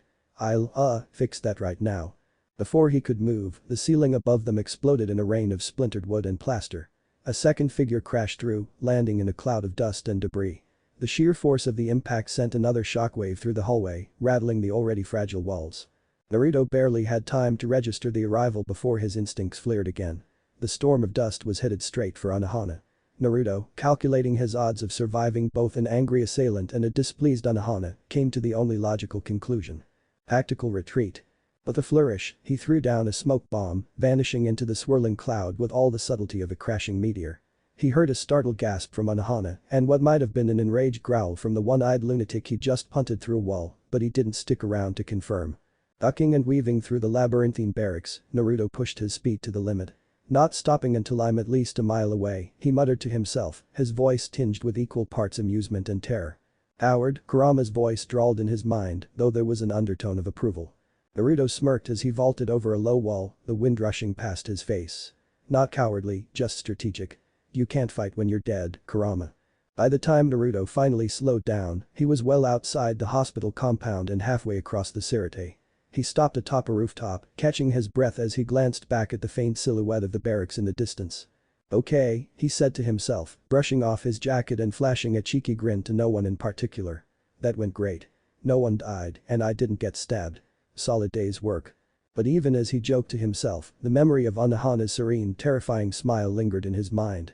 He made a mental note to tread very carefully around her in the future or, better yet, to avoid her altogether. For now, though, he leaned back against the rooftop tiles, staring up at the clear morning sky. Despite the chaos, he couldn't help but feel a spark of excitement. This place is insane, he muttered, a grin spreading across his face. I think I'm gonna like it here. Chapter 6. The hunt begins. I still can't believe how blind mortals are, Kurama sighed, his tone dripping with disdain. How does someone as loud as you manage to sneak past anyone? Naruto's brow twitched as he felt the fox's mocking amusement pulse in his mind. I'm great at hiding, thank you very much. He shot back, frowning as Kurama let out a rumbling laugh that echoed in his head. Before he could argue further, a sultry voice cut through the air, dripping with mischief. Well, if it isn't Mr. Loverboy. Naruto spun on his heel, blinking in surprise as his gaze landed on a stunning dark-skinned woman with golden eyes and an effortlessly confident smirk. Recognition clicked. This was the same woman he'd fought alongside yesterday. And also, the one he'd inadvertently punched during their battle. Oh, hey you, his voice trailed off as he struggled to remember her name. Kurama snickered. Smooth. Naruto growled internally, but froze as the woman sauntered closer, draping an arm casually around his shoulder. The warmth of her skin against his sent a small shiver down his spine. Not a word, he muttered, glaring mentally at Kurama. The woman's devilish grin widened, clearly enjoying his discomfort.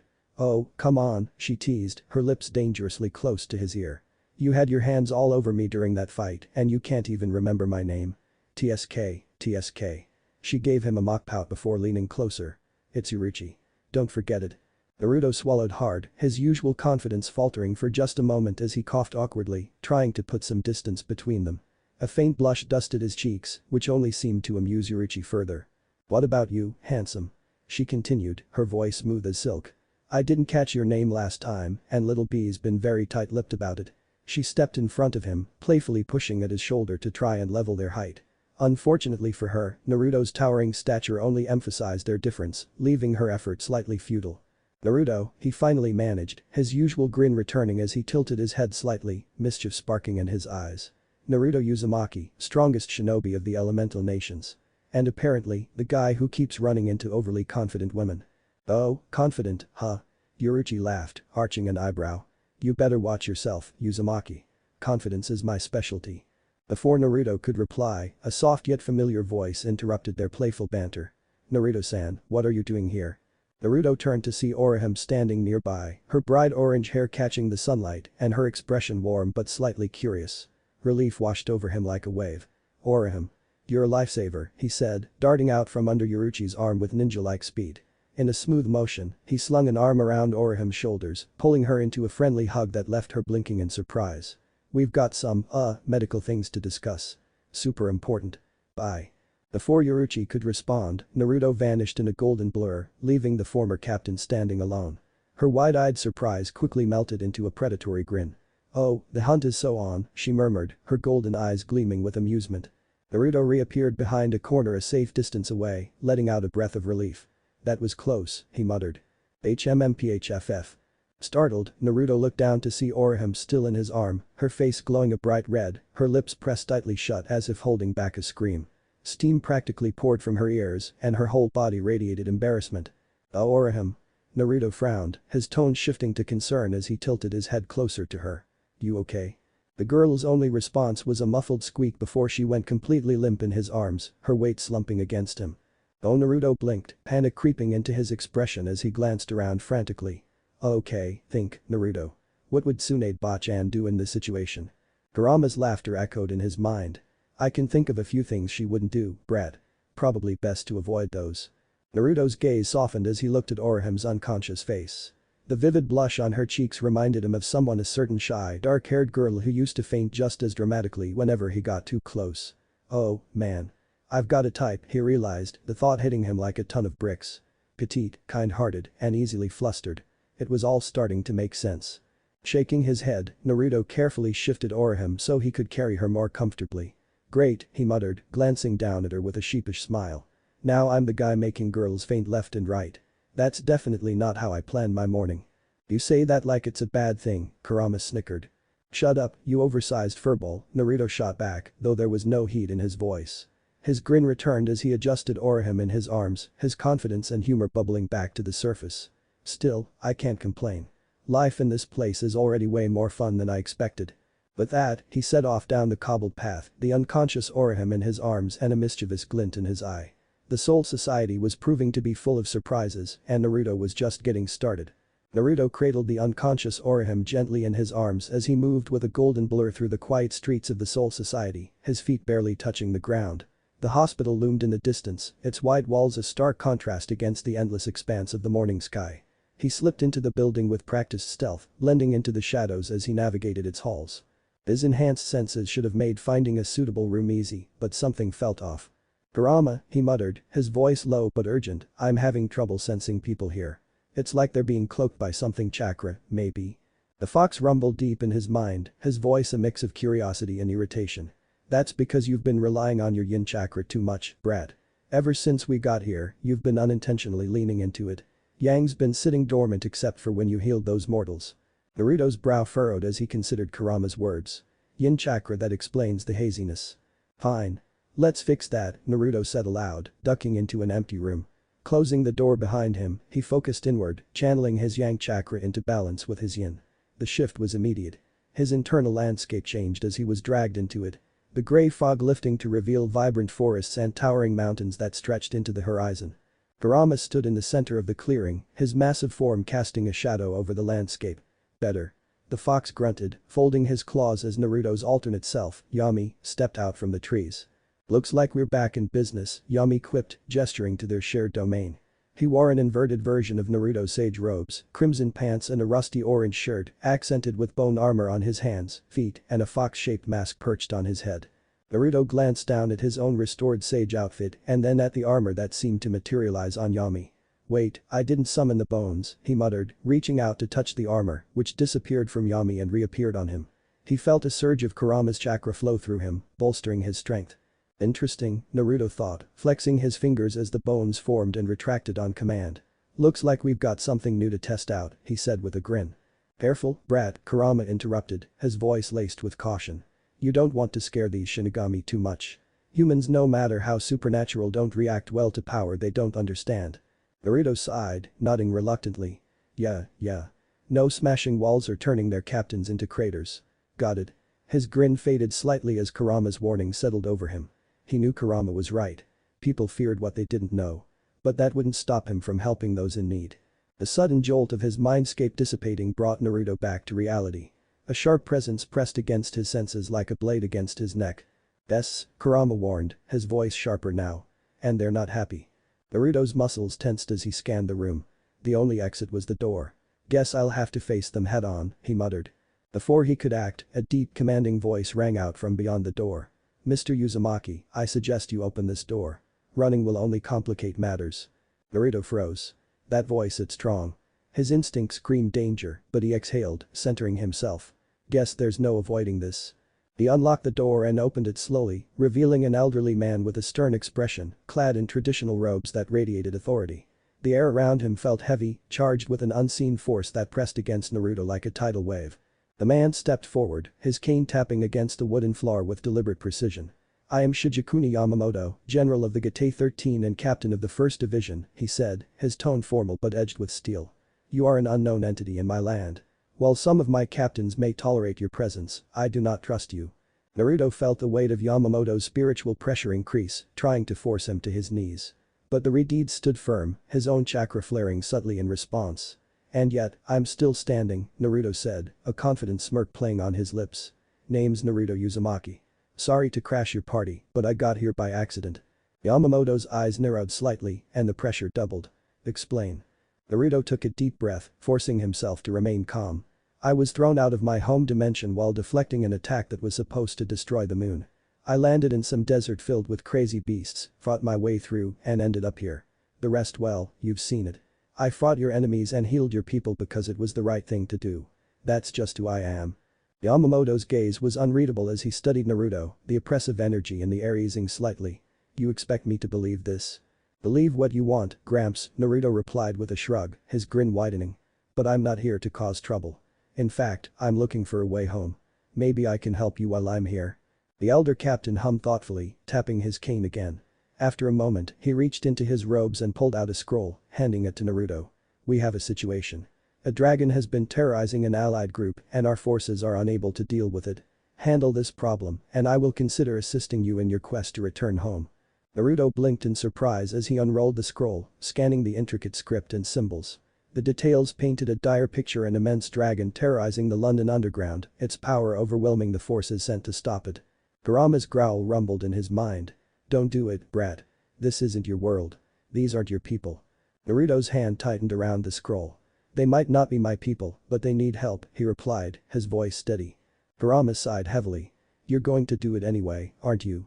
"Of course I am," Naruto replied with a grin, rolling up the scroll and tucking it into his belt. "A dragon, huh? Sounds like fun." As Yamamoto turned and walked away. Yamamoto paused, his cane tapping lightly against the stone floor, but he didn't turn back. Instead, he raised a hand, gesturing for Naruto to follow. "Walk with me," the elder captain commanded, his voice carrying the weight of authority that brokered no argument. Naruto, despite his usually rebellious streak, found himself trailing obediently. There was something about Yamamoto's presence stern and immovable that made even the confident Redeed rein in his usual antics. Still, he couldn't resist a sly grin. "So, you're not as grumpy as you look, huh, Gramps?" Yamamoto's brow twitched, but he continued forward, leading Naruto through the halls of the 1st Division. "This is no time for frivolity," he said firmly. "What you hold in your hands is more than just a mission. The Ryatsu signature embedded in that scroll is from the future 12 years ahead, to be exact." Naruto stumbled slightly, caught off guard. "The future? Wait, what? How's that even possible?" Yamamoto stopped, his piercing gaze locking onto Naruto. "Time and space are not immutable. Forces beyond comprehension can twist them, creating fractures. This is why your presence here is troubling. You've brought something with you, something disruptive." Naruto scratched the back of his neck, his grin faltering. "Yeah, about that. I didn't exactly ask to get yanked into your world, old man." Naruto opened his mouth to continue to argue, but stopped short when Yamamoto held up a second scroll. This one was far more ornate, sealed with intricate markings that radiated spiritual energy. "When the time is right, I shall give this to you," Yamamoto instructed. "Its contents will become clear when you read it. For now, you are to remain here and train under the guidance of my captains and their subordinates. Your abilities are formidable, but they lack refinement. You have potential, Naruto Uzumaki, but potential without control is a blade without a hilt. It will cut you as easily as your enemies." Naruto's brows furrowed in frustration. "Hey, I might not know your fancy ghost tricks, but I've handled some pretty insane stuff back home. I don't need." Yamamoto stopped in his tracks and turned, his stern gaze locking onto Naruto. "Arrogance blinds you, boy. Strength without mastery is a danger to yourself and others. Do not mistake raw power for wisdom. And you do need it," Yamamoto continued, his voice sharp as a blade. "You may have been strong in your world, but this is not your world. The challenges here are unlike anything you've faced before. If you wish to survive and if you wish to return home, you will listen." Naruto opened his mouth to retort but stopped when he saw the unwavering conviction in Yamamoto's eyes. For a moment, he was reminded of Kakashi or even Jiraiya when they got serious. He sighed, his shoulders relaxing. "Fine. But don't think I'm some rookie you can push around. I'll do it my way. Yamamoto nodded once, his expression unreadable. You will train with 3. Isane Katetsu for Kidm, Rukia Kichiki for Bakidm, and Sui FNG for Ryatsu control. Your training will last a month. After that, we will reassess your readiness. Naruto stood in the center of the training ground, hands on his hips, looking up at the sprawling cherry blossoms that framed the courtyard. Alright. He said, his voice brimming with enthusiasm. Time to show these Shinigami how it's done. Rukia and Sui FNG stood off to the side, arms crossed, each radiating skepticism. Isane, meanwhile, approached him with a calm demeanor, her hands clasped in front of her as she began the first lesson. Week 1. Kidm with Isane. Isane's serene tone belied the challenge ahead. Kidm is about precision, Naruto-san, she explained, her silvery voice soft but firm. The incantations guide the energy, but the key lies in your control of Riryoku. Naruto tilted his head. So it's like focusing chakra through hand seals, but I just say the words instead. Essentially, Isane said, smiling slightly. We'll begin with hand number 1. SHM. A simple burst of force. Repeat after me. Thrust. Naruto obliged. Thrust. The resulting explosion wasn't just a burst of force, it was a detonation that sent both Naruto and Isane sprawling backward, cherry blossoms scattering in the air like confetti. Naruto landed unceremoniously on his back, coughing amidst a dust cloud. I overdid it, he muttered, rubbing his head with a sheepish grin. Isane sighed, brushing off her robes. Again. By the end of the week, Naruto had not only mastered hand number 1, but also hand number 4. By Akurai. His natural affinity for channeling energy, combined with the sheer number of clones he summoned to practice, made his progress borderline ridiculous. Isane even caught herself smiling as Naruto demonstrated the techniques with uncharacteristic precision. Not bad, right, Isane-chan? Naruto teased, giving her a wink. At this rate, I'll have to start teaching you. Isane blushed faintly but shook her head. Stay focused, Naruto-san. You're improving, but there's still much to learn.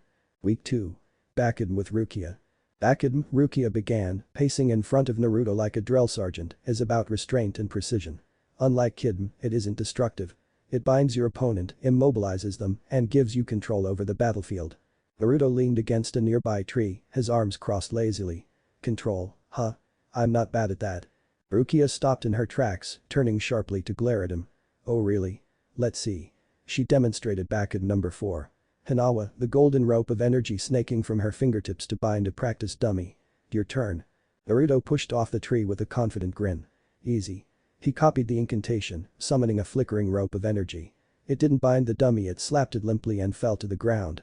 Rukia raised an eyebrow. Control, huh? Naruto scratched the back of his head. Okay, so maybe I need a little work. Rukia's sharp gaze softened slightly as she saw the effort he put into the technique over the next few days. By the 3rd day, he managed to bind a practice dummy securely, and by the 5th, he was using Bakidm to ensnare multiple targets simultaneously. Not bad, Uzumaki, Rukia admitted, a grudging smile tugging at her lips. Careful, Rukia-chan, Naruto said with a mischievous grin. If you keep complimenting me, I might start thinking you like me. Rukia's face turned pink and she crossed her arms. In your dreams. Only if you're in them, he shot back, winking. Her jaw dropped and she spun on her heel, stomping away while muttering something about insufferable men. Naruto chuckled to himself, thoroughly pleased. Weeks 3 and 4. Riryoku control with Sui FNG. Naruto approached Sui FNG's training with his usual swagger, but the stoic captain wasn't having any of it. Riryoku control, she snapped, her piercing eyes narrowing, is not a game. It's the foundation of everything a Shinigami does. If you can't master this, you're nothing more than a brute swinging wildly. Naruto gave her a lopsided grin. I like it when you talk tough, Sui-chan. It's cute.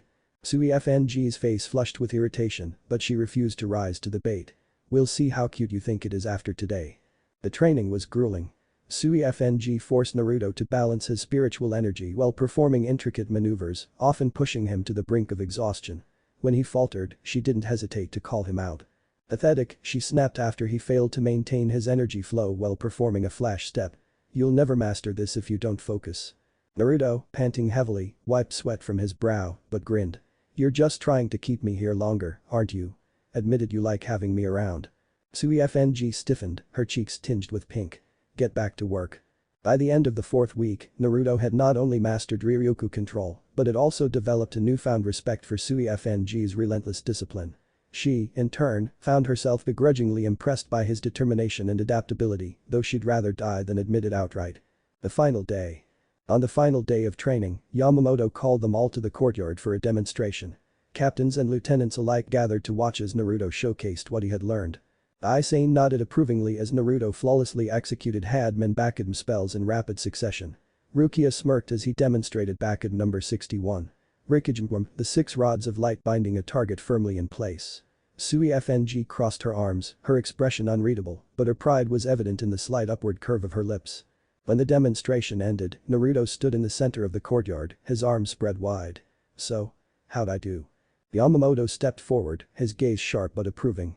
You've exceeded my expectations, Uzumaki. But remember, this is only the beginning. The dragon awaits. Naruto grinned, his confidence shining through. Bring it on, old man. I'm ready. From the sidelines, Rukia and Sui FNG exchanged a glance, their mutual exasperation at Naruto's antics briefly bonding them. I can't believe we trained him, Rukia muttered. Sui FNG smirked faintly. He's infuriating but he has potential. Naruto, catching their conversation, turned and shot them both a wink. Careful, ladies. If you keep talking about me like that, I might start thinking you care. Rukia rolled her eyes, Sui FNG huffed, but neither denied it. Chapter 5. Naruto stood in the strange otherworldly landscape, the weight of the second letter still heavy in his hand. The coarse almost oppressive spiritual air of this new dimension prickled at his senses. He glanced around, taking in the oddly structured passage he had arrived in large, towering gates of ethereal light and felt the subtle pull of immense spiritual energy in the distance. Yamamoto Jinrikisai's imposing figure was standing 30 feet in front of it. The old captain's Ryatsu felt like a roaring inferno, commanding attention without words. In one hand, he held a sealed scroll, its edges tinged with faint swirling energy. The sheer presence of the man made Naruto instinctively prepare for combat, though he refrained from making any rash movements. He glanced at Yamamoto, whose imposing presence and stoic demeanor were unshaken by the surreal surroundings. So, Gramps, Naruto started, tilting his head as he held up the second scroll between 2 fingers. You gonna explain why I've got a penpal from the future? Or are we just gonna keep playing the silent game? The first division captain's stern eyes flicked to the scroll in Naruto's hand before returning to the younger man's face. You jest, but the gravity of this situation requires your full attention. These letters are not mere relics, they are warnings. Their content could shape or destroy the future. Naruto raised an eyebrow, his other hand casually scratching the back of his head. Warnings, huh? Sounds like my kind of mess. So, what's this scroll got to say? Dear Naruto, don't punch Aizen in the face. P.S. Avoid the crazy cat lady. The faint twitch in Yamamoto's mustache betrayed the slightest hint of irritation. This is no time for levity, Uzumaki. The first letter I gave you revealed your arrival here was anticipated 12 years ago. This one, he gestured to the scroll in Naruto's hand, was written a year later in that same timeline. Both documents reference the Senkamen and include precise details about the events leading up to and following your appearance. Naruto frowned, his teasing demeanor slipping. Alright, old man, I'm listening. If these letters know what's going on, then I've gotta admit this is a whole lot weirder than the usual. Yamamoto's hand tightened on his cane as he continued. The future these letters describe as both hopeful and dire. Aizen's plans, the upheaval of Soul Society, and your presence as an unpredictable variable, it all hinges on your choices, Uzumaki. Naruto's eyes narrowed, his jaw clenching as memories of time traveling during the S-Ra incident resurfaced. The confusion, the weight of responsibility, and the lingering fear of missteps that could doom the future, it was all too familiar. And lem guess, Naruto said, his tone hardening, I'm supposed to play hero again, right? Step in, save the day, and somehow not mess up the timeline. Yamamoto studied him carefully, his silence confirming Naruto's suspicions. The red-haired shinobi sighed, tossing the scroll up before catching it and twirling it, tapping his chin in thought. Fine. What's the plan? First, you must enter this portal, Yamamoto leaned into closer to the building without a word. Find the dragon causing the riddles in the timeline, slay it, and return. The old man's eyes opened slightly, a pointed look. However, you must beware, this portal is not stable, and if you do not return in time, you will be lost to the future. Naruto approached the base of the towering building, its damaged structure groaning under the strain of its spiritual framework. Sparks of Ryatsu flared erratically along its surface, a stark reminder of the recent battle that left the gate barely functional. He stared up at the shimmering portal with a mix of curiosity and frustration. Really? Naruto scratched the back of his head, his red hair catching the sunlight. You're telling me this thing can't even open to the right spot? I told you this was a bad idea, Kurama rumbled in his mind. Now we're stuck relying on these amateurs. If they had proper chakra control, this would have been fixed already. Not helping, Kurama, Naruto muttered, glancing over his shoulder, he saw seemingly appear out of nowhere, Sui FN. Her usual stern expression was etched into her face, though there was a flicker of concern in her eyes. "Uzumaki," she said sharply, tossing him a tightly wrapped package. "Here. This contains everything you'll need in the Western Branch. Documents, currency, and a map of reverse London. You're going in blind, so try not to embarrass us." Naruto caught the package with ease, his lips curving into a smirk. "You'll miss me, won't you, Sui-chan?" Her scowl deepened. "Don't push it." The captain turned her back on him, barking orders at the technician scrambling to stabilize the gate. Naruto looked down at the package and sighed, unsealing it with a small burst of chakra. Inside were neatly organized papers, a strange black card stamped with a sigil resembling a dragon, and a guidebook titled Welcome to Reverse London. What you need to know about dragons. Dragons, huh? Naruto said aloud, flipping through the guide. This is gonna be interesting. Interesting isn't the word I'd use, Kurama muttered. More like annoying. They don't even let you touch the dragons. What's the point? Naruto shook his head with a chuckle, tucking the items into his satchel. He turned back to the portal, which was now flickering with faint light. It wasn't stable, but it would have to do. Naruto. Sui FNG's voice was softer now, drawing his attention. She hesitated for a moment before continuing, "You're strong, but be careful. The Western Branch is different. Their rules won't always make sense, and they don't take kindly to outsiders breaking them." Naruto gave her a reassuring grin. "Don't worry, I've got this. And if something goes wrong, well, I'll improvise." Naruto tumbled out of the portal, a swirl of distorted light dumping him unceremoniously into open air thousands of feet above the city of London. The sensation was all too familiar by now. "I hate portals." Naruto's screams, manly screamed, tore into the open sky as gravity took hold. His arms and legs flailed around as he plummeting down, spinning rapidly. Never again. It took a collective 30 seconds briefly before he stabilized, spreading his limbs wide to slow his descent. Kurama's laughter echoed in his head. "Maybe if you landed gracefully for once, you'd stop looking like a squawking bird every time this happens." "Yeah, laugh it up, fuzzball," Naruto growled as he squinted down below. His descent afforded him a breathtaking view of the so-called London, or rather, two Londons. He could see the sprawling urban labyrinth of front section, a modern city full of narrow streets and towering buildings, and a greener, sprawling reverse London where magic thrummed visibly in the air. But what caught his eye and caused his trademark grin to spread was the massive black dragon in the middle of a street, seemingly roaring at some people. "Oh, now this I can work with," he muttered, punching a fist into his palm. "Kurama, if I'm going to crash land, might as well make it one to remember." "You're insane," Brat Kurama said flatly, though his voice betrayed a hint of amusement. "But fine. You've got my chakra. Don't miss." Naruto streamlined his body, angling toward the dragon like a meteor. As he plummeted faster, his grin widened, his leg outstretched, foot poised, and intent very much clear dynamic entry. The dragon turned its massive head toward the shouting, just in time for Naruto's foot to collide with its snout. The resulting shockwave rattled windows on both sides of London with a resounding thunderous boom. The beast was launched like as if it was comically light, its face smashing into the ground with a wham before bouncing back up and quickly coming back down, clearly nearly out cold.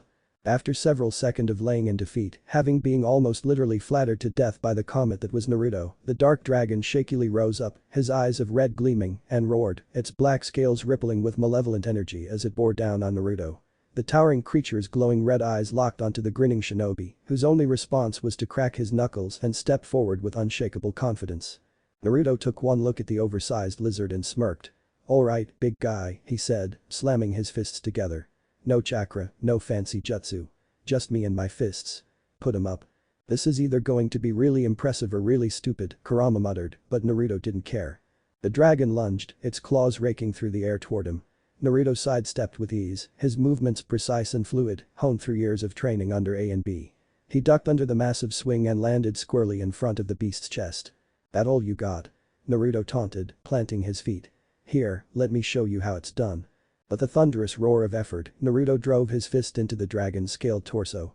The impact reverberated like a cannon blast, sending a visible shockwave rippling through the creature's body. The dragon staggered backward, its roar of pain echoing through the alley.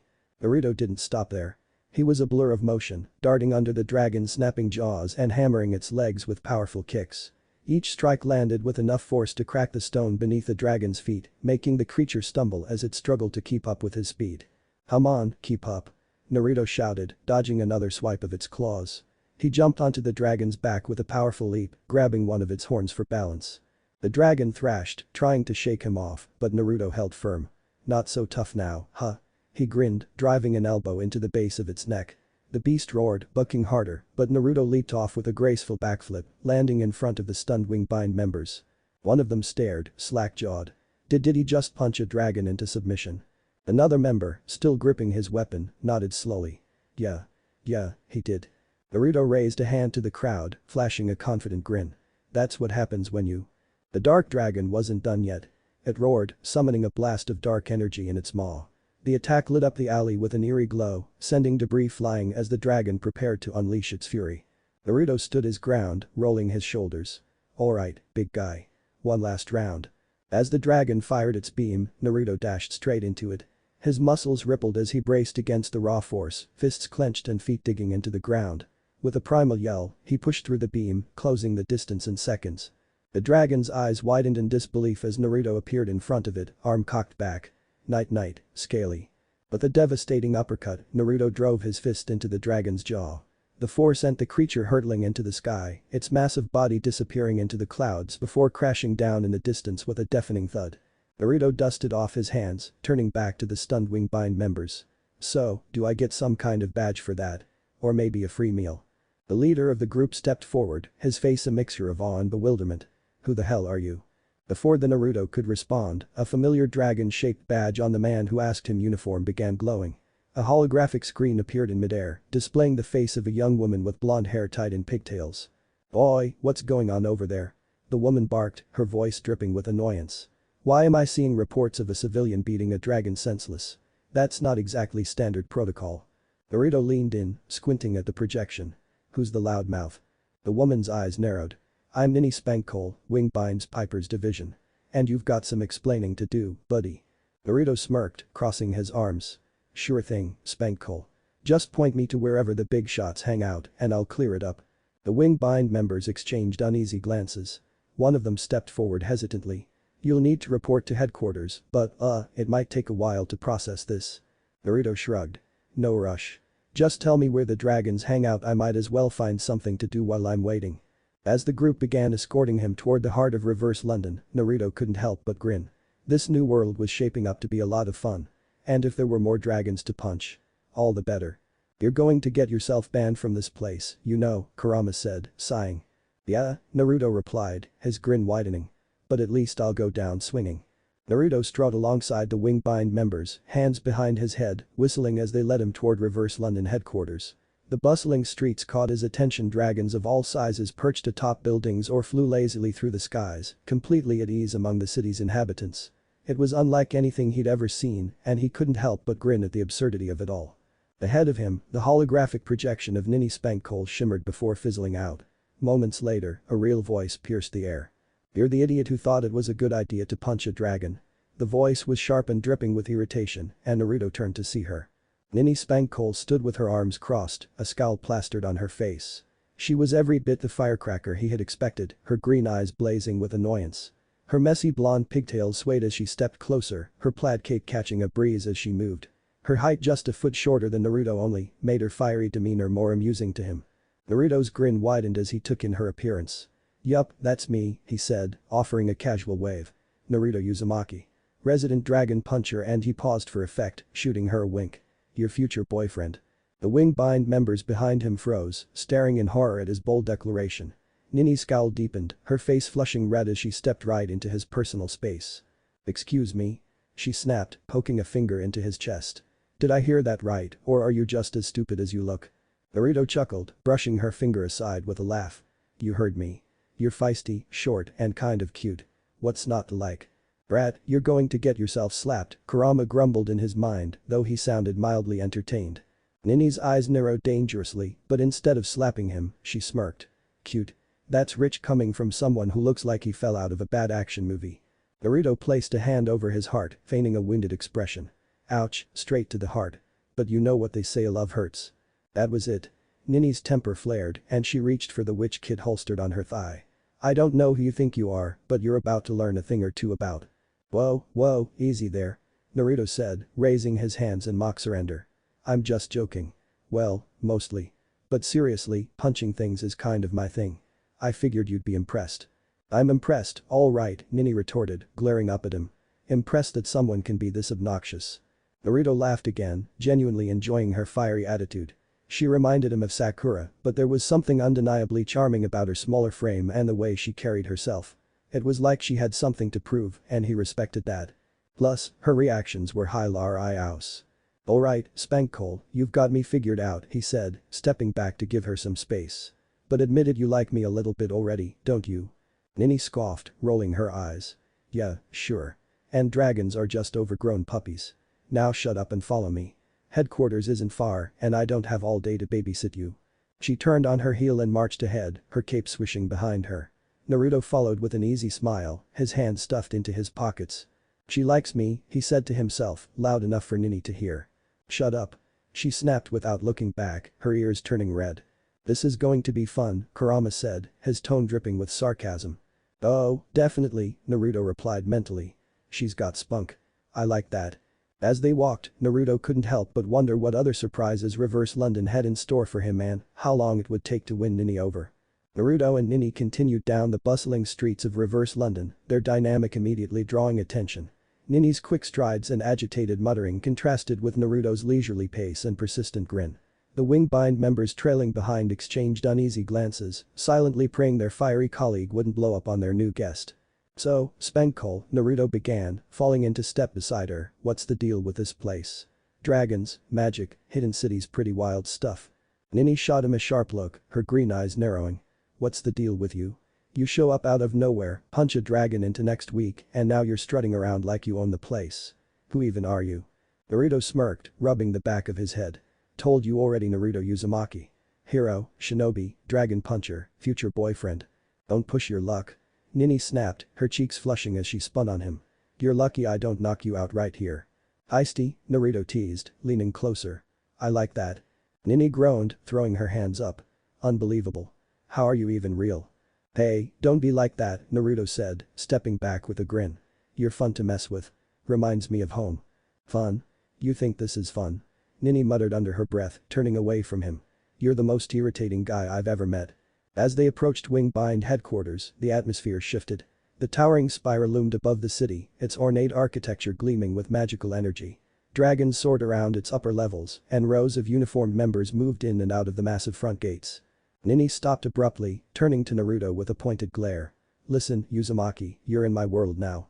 That means you follow my rules. No stupid stunts, no running off, and definitely no punching anything unless I say so. Got it?"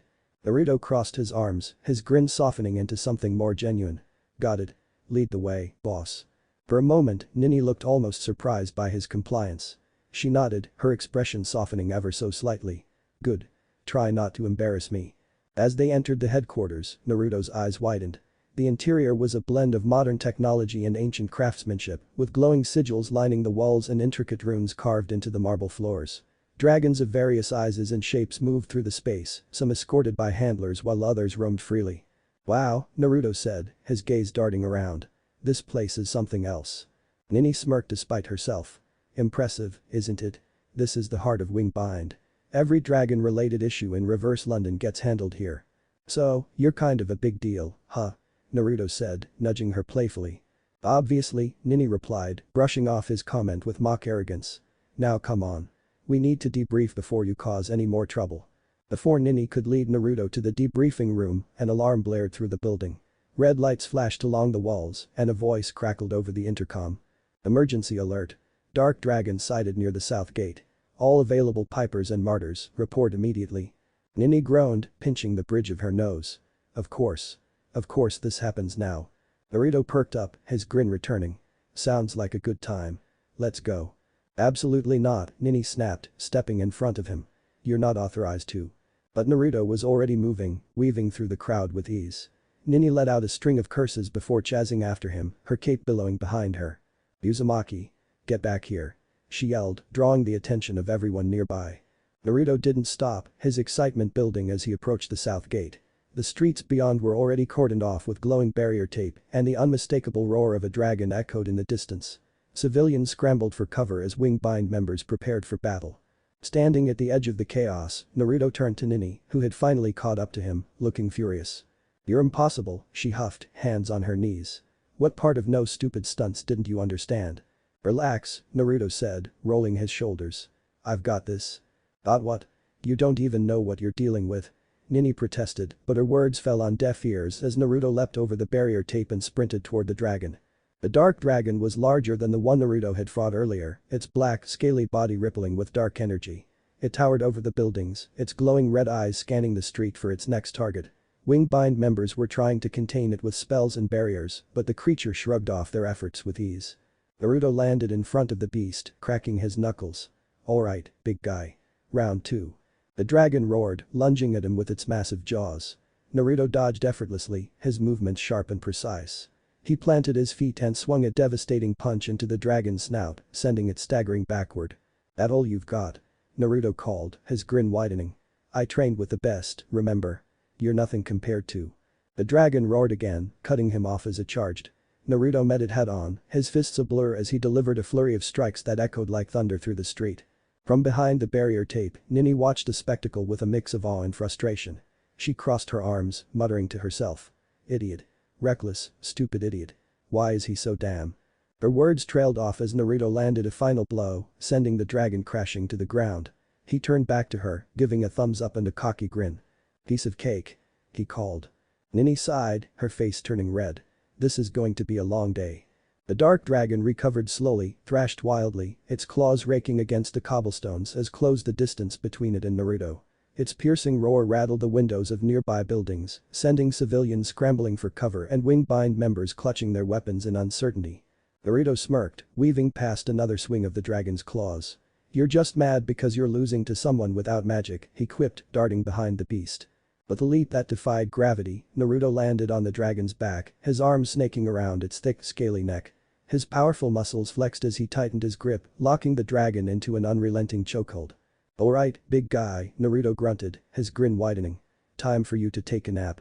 The dragon let out a strangled roar, thrashing harder in a desperate attempt to throw him off. Its massive tail swung wildly, smashing through a nearby wall and sending rubble flying, but Naruto held firm. Nini stood frozen behind the barrier tape, her green eyes wide with disbelief. "He's choking out a dragon," she muttered, her voice laced with equal parts shock and exasperation. "What kind of lunatic is this guy?" The Wingbind members beside her were equally stunned, their mouths agape as they watched Naruto wrestle the massive creature into submission. One of them finally spoke, his voice trembling. Is that even allowed?" Nini turned on him, her temper flaring. "Of course it's not allowed. Who the hell even does that?" Naruto's voice carried over the chaos, cheerful and unconcerned. "Come on, firecracker. Don't act like you're not impressed." Nini's face flushed red as she shouted back, "I'm not impressed. I'm horrified. Let go of it before you get yourself killed, you idiot." The dark dragon's thrashing slowed as Naruto's chokehold took its toll. The beast let out one last feeble growl before its massive body slumped to the ground, kicking up a cloud of dust as it landed. Naruto released his grip, hopping down with a satisfied grin as the dragon's glowing eyes dimmed. "There we go," he said, dusting off his hands. "Nice and easy. You really have a talent for making things ridiculous," Kurama remarked dryly in his mind. "A headlock. Seriously? Hey, it worked, didn't it?" Naruto replied mentally, his grin unshaken. The Wingbind members cautiously approached the fallen dragon, their weapons still drawn. One of them poked at the unconscious beast with his staff before turning to Naruto. "You actually put it to sleep," he said, his voice incredulous. Naruto shrugged. "Told you. I'm good at this stuff." Before the Wingbind members could say anything else, Nini stormed forward, her cape swirling dramatically behind her. She jabbed a finger into Naruto's chest, her green eyes blazing. "Are you insane?" she demanded. "What part of don't do anything stupid didn't you understand?" Naruto grinned down at her, utterly unfazed. "I understood, but I didn't agree. Besides, I saved the day, didn't I?" "That's not the point." Nini snapped, her voice rising. "You can't just jump in and start wrestling dragons. There are rules here, you idiot." Naruto leaned closer, his grin turning playful. "Rules are overrated. You gotta admit, though, I looked cool." Nini's face turned even redder and for a moment it looked like she might explode. Instead, she spun on her heel and marched away, muttering under her breath. "Unbelievable. Absolutely unbelievable." "She likes me," Naruto said, loud enough for her to hear. "I hate you." Nini shot back over her shoulder, though the faint blush on her cheeks betrayed her words. As the Wingbind members worked to secure the unconscious dragon, one of them hesitantly approached Naruto. Thanks for the help. But, you're probably gonna have to explain this to the higher-ups." Naruto waved him off. "No problem. I'm great at explaining things." Nini scoffed from a few feet away. "You're great at causing trouble, that's what you are." Naruto turned to her with a cheeky grin. Trouble's my middle name. And hey, if this is what reverse London's all about, I think I'm gonna like it here. Nini groaned, pinching the bridge of her nose. This is going to be a nightmare. Chapter 6. Naruto and Nini re-entered Wingbind headquarters amidst an unrelenting buzz of activity. The sprawling atrium teemed with uniformed members, holographic displays glowing with mission updates, and dragons in every size and shape being escorted to and from their posts. The faint hum of magic filled the air, mingling with the soft roar of dragons overhead. Naruto glanced around, this time around getting a good feel for everything, his grin widening as he took it all in. Man, this place is something else. Do you guys have dragons as pets or is that frowned upon? Idiot, don't you listen. Nini shot him a glare, her frustration from earlier still evident. They're not pets, Uzumaki. We either work with dragons or kill them. It's not a joke. Didn't look like work back there, Naruto teased. Looked like you guys were struggling until I stepped in. Nini's hand twitched toward her witch kit, but she resisted the urge. If you keep talking, I swear. Swear what? Naruto interrupted, leaning in slightly. You'll blush harder. The red creeping up her neck betrayed her, but she pushed past it, storming ahead toward the briefing room. Just shut up and follow me. As they entered the central atrium, a Wingbind officer approached, his posture stiff with authority. Spankhole. Report. Nini straightened, her tone curt. Emergency containment complete. The target has been neutralized. The officer's gaze flicked to Naruto, his expression unreadable. And this outsider? Naruto stepped forward, grinning. Naruto Uzumaki. Dragon Puncher Extraordinaire, this firecracker's boyfriend. Nice to meet ya. Nini groaned, pinching the bridge of her nose. Idiot. Before violated stomping on his right foot, her annoyed growing when the redhead didn't even seem to register it. He's part of the situation. The Crown Council needs to see him. Immediately. The officer hesitated, but the mention of the council silenced any protest. He gestured for them to follow, leading the pair down a series of grand corridors. The officer and Nini led Naruto into a large ornate room with a circular table at its center. Inside the chamber, a circular table dominated the room, surrounded by high-ranking members of Wingbind. The air crackled with authority as the leaders observed Naruto with skeptical eyes. The head of the council, a stern-looking man with silver hair and piercing eyes, leaned forward, his expression unreadable. Seated at the head of the table was Bruno Bangnif, the stoic and intimidating leader of Wingbind. His piercing gaze locked onto Naruto, sizing him up as if he were an unruly dragon himself. You're the one who caused all the commotion, Bruno said, his voice low and commanding. Naruto stepped forward, unbothered by the scrutiny. Yup. Naruto Uzumaki. Resident Dragon Puncher. Nice to meet ya. Murmurs rippled through the council, and Bruno's glare intensified. Do you have any idea how much trouble you've caused? Engaging a dark dragon without authorization, damaging property, and… Before he could continue, Naruto casually reached into his pouch and pulled out a folded piece of parchment. He tossed it onto the floor in front of the council, the paper sliding across the smooth surface to land at Bruno's feet. Here, Naruto said, his tone light but confident. Got this from a guy named Yamamoto. You might have heard of him. The room fell silent. Bruno leaned forward, his eyes narrowing as he picked up the letter. He unfolded it carefully, the faint remnants of Yamamoto's Ryatsu still clinging to the parchment. The other council members craned their necks to catch a glimpse of the letter's contents. As Bruno read, his expression shifted from annoyance to shock, then to something more solemn. He passed the letter to the council member beside him, who quickly scanned it before nodding gravely. This letter is over 12 years old, one of the council members said, her voice filled with disbelief. It's dated shortly before the start of the Thousand-Year Blood War. Or, that's news to me. Naruto scratched the back of his head, looking sheepish. I kinda got sent 12 years into the future. Long story. The council erupted into murmurs again, some of them incredulous, others clearly concerned. Bruno banged his fist on the armrest of his throne, silencing the room. Enough, he said firmly. He turned his gaze back to Naruto. This letter claims you were sent here to assist with a threat that could destabilize the balance of both East and West Soul societies. Do you even know what that threat is? Naruto shrugged. Not exactly. Old man Yamamoto didn't have time to fill me in on all the details before I got zapped here. But he said it had something to do with dragons and time getting all screwy. So here I am. The council member to Bruno's right, an older man with a long beard, spoke up. 12 years ago, during an invasion, the Eastern Soul Society was nearly destroyed. Captain Yamamoto fell in battle against a man named Iwich, and the balance of the spiritual realms was left in a precarious state. Naruto's grin faltered slightly. Yamamoto didn't make it. Bruno nodded solemnly. His sacrifice ensured Iwich's defeat, but the cost was great. The East has spent the past decade rebuilding. Meanwhile, we in the West have dealt with our own problems, most notably, the resurgence of dark dragons. Naruto crossed his arms, his expression growing serious. Dark dragons, huh? Are they connected to this time distorting thing I'm supposed to stop? Possibly, Bruno admitted.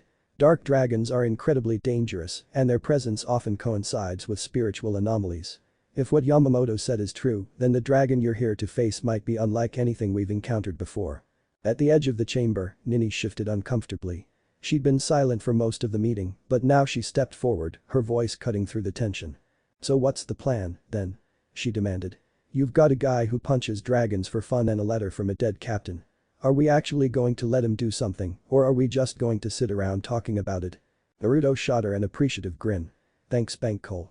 "Don't thank me," Nini snapped. "I'm just trying to figure out how we're going to survive this mess." Bruno sighed, pinching the bridge of his nose. "Fine. If Yamamoto trusted you, then we'll give you the benefit of the doubt for now. But you're not going anywhere unsupervised. Nini Spankole and her partner Noel Naihashi will be assigned to oversee your movements. Any questions?" Naruto raised a hand. "Yeah, just one. When do I get to punch more dragons?" Nini slapped a palm to her forehead with a resounding thud. "Idiot." Nini stormed out of the Crown Council chamber, her boots clicking angrily against the polished marble floor. Her plaid cape swished behind her as she muttered under her breath, fuming about how the meeting had gone. Trailing behind her, of course, was Naruto, his hands stuffed into his pockets and his signature grin plastered across his face. "So, Firecracker-chan," Naruto began, clearly enjoying her irritation, "what's next? More rules? More lectures? Or do I get to punch something again?" Nini whipped around, green eyes blazing. "Stop calling me that. And for the last time, you're not punching anything else unless I say so." Naruto raised his hands in mock surrender. Alright. You're the boss, Firecracker." Nini let out a frustrated growl and turned back around, walking faster. "I hate this. I hate everything about this. Not only do I have to babysit Balgo, but now I've got to deal with you too. Great. Just great." "Balgo?" Naruto asked, tilting his head. "That a person or a type of dragon?" "Person," Nini snapped. "And you'll see what I mean in about 30 seconds. Sure enough, as they entered the bustling cafeteria, Naruto immediately spotted the person Nini was referring to. He didn't even need to know the kid to know he'd rile Nini up. At the far end of the room, a young man with tousled dirty blonde hair, brown hair and a perpetual goofy grin was balancing precariously on the back two legs of a chair. His arms were spread wide for balance, and he was humming a tune off key, clearly enjoying himself far too much. "That's Balgo," Nini said, her tone dripping with disdain. "Professional idiot. And now, your problem." Naruto smirked, ignoring the comment as he and Nini approached the table, his grin widening. "Yo," he called, waving. "You must be Balgo." Balgo teetered on the chair for a moment before leaning back even further, tipping the balance dangerously close to disaster. "Oh, hey," he said cheerfully, as if he wasn't about to fall on his face. "You're the dragon puncher, right? Man, I heard all about you. That's so cool." Naruto chuckled. "Yeah, that's me. Naruto Uzumaki, resident dragon puncher," and he motioned toward Nini with a playful grin, "amazingly ninja boyfriend of this fiery little lady right here." Nini's jaw dropped, her face turning bright red. "You're not my boyfriend. I met you 3 hours ago." Balgo, oblivious as ever, let out a loud whistle. "Whoa, seriously? That's awesome. Congrats, Nini." "He's not my boyfriend," Nini shouted, throwing her hands in the air. "Why would you even believe that?" Balgo shrugged, leaning dangerously far back again. "I dunno. You guys have that vibe, you know? Like, you're all fiery and bossy, and he's well, him. It just makes sense." Nini slapped a hand over her face, muttering, "I can't believe this. I have to deal with 2 of them now." Naruto plopped down into the seat across from Balgo, propping his feet up on the table. "I like this guy. He's got good instincts." Balgo beamed. "Thanks, man. I like you too. You've got this whole cool, laid-back hero vibe. Way better than Nini's constant yelling." "Don't encourage him," Nini snapped, glaring at both of them. Naruto leaned back in his chair, mirroring Balgo's precarious balancing act. "So, Balgo," he began, "what's your deal? You a dragon puncher too, or are you more of a dragon whisperer?" Balgo laughed, almost toppling over. "Nah, man, I'm just a regular guy. Well, kinda. I can see dragons, so that's cool, I guess. But mostly, I just try not to get eaten by them. Or blown up. Or arrested. You know, the usual." "The usual?" Naruto repeated, raising an eyebrow. "Sounds like you've got an interesting life." Balgo shrugged. It's not so bad. Nini yells at me a lot, but she's secretly super nice. Don't let her fool you." "Stop talking," Nini hissed, her face growing redder by the second. Naruto laughed, clearly enjoying himself. Man, this is great. Firecracker here has her hands full with you, huh? Oh, totally, Balgo said, nodding enthusiastically. But she loves it. Right, Nini. Stop talking. Nini repeated, this time kicking Balgo's chair forward, causing him to finally lose his balance and crash onto the floor. Naruto burst out laughing, clutching his sides. You weren't kidding, Firecracker. This guy's a riot. Nini groaned, burying her face in her hands. I'm surrounded by morons. Nini groaning didn't stop as she, whilst muttering curses under her breath, sat at a cafeteria table. She had left Naruto and Balgo behind to fetch herself some food, hoping the separation would give her a moment of peace. A tray laden with a sandwich, chips and tea sat in front of her as she glared at the two idiots at the far side of the room, both clearly enjoying themselves far too much. Firecracker-chan, come sit with us. Naruto called out across the cafeteria, waving enthusiastically. Her head shot up and she hissed through gritted teeth. Stop calling me that. She yelled back, her voice echoing across the room. Naruto only grinned wider. Aw, come on, Firecracker-chan. You're breaking my heart. Several wing-bind operatives snickered at the exchange, while Nini buried her face back into her hands. This is my life now, she muttered. Babysitting two brain-dead idiots. As she sipped her tea, she didn't notice someone approaching until a shadow loomed over her. Nini, came a calm, measured voice. Nini looked up to see her partner, Noelle Naihashi, standing with her usual stoic expression. The tall, curvaceous girl's blue eyes held their typical mix of seriousness and quiet curiosity as she placed her tray on the table. Nya, Nini said, sitting up straighter. Thank God you're here. Maybe you can help me deal with him. Noelle tilted her head slightly. Him? Before Nini could explain, Naruto popped up behind her, balancing his own tray with one hand while throwing an arm around her shoulder. Hey, Firecracker-chan. He said brightly. Who's your friend? Nini froze, her face turning crimson as she slapped his arm off. Don't touch me. And get lost for a second, will you? Naruto ignored her, his attention now on Noelle. Nice to meet you. I'm Naruto Uzumaki, resident dragon puncher, and he shot Nini a teasing grin, her amazingly powerful boyfriend. Noelle blinked, her expression unchanging. Her boyfriend? No, he's not. Nini shrieked, nearly tipping over her tea. I met him, like, 3 hours ago. Naruto shrugged, his grin widening. Time flies when you're having fun, Firecracker-chan. To Nini's horror, Noelle seemed to consider this for a moment before replying, interesting. He seems persistent. He's an idiot. Nini snapped, glaring at Naruto. And stop calling me that. Naruto chuckled, pulling up a chair beside Noelle. You're her partner, huh? Nya, right. Cool name. So what's your deal? You a dragon puncher too, or are you more of a dragon whisperer? It's Noelle, she corrected, her tone polite but firm. And I prefer to pass your dragons, not fight them. Naruto leaned back in his chair, looking impressed. Pasturing, huh? Sounds peaceful.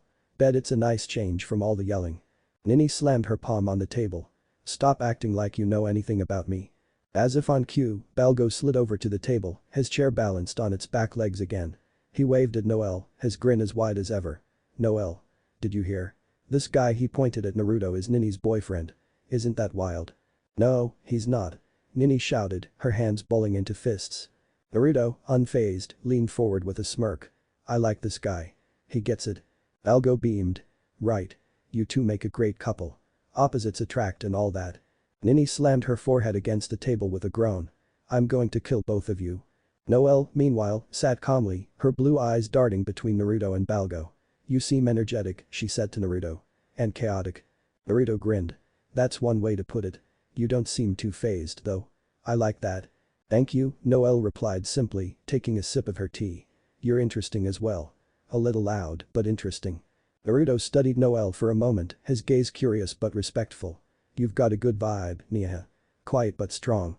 I can see why Firecracker-chan keeps you around. Noelle blinked slowly, tilting her head. Firecracker-chan?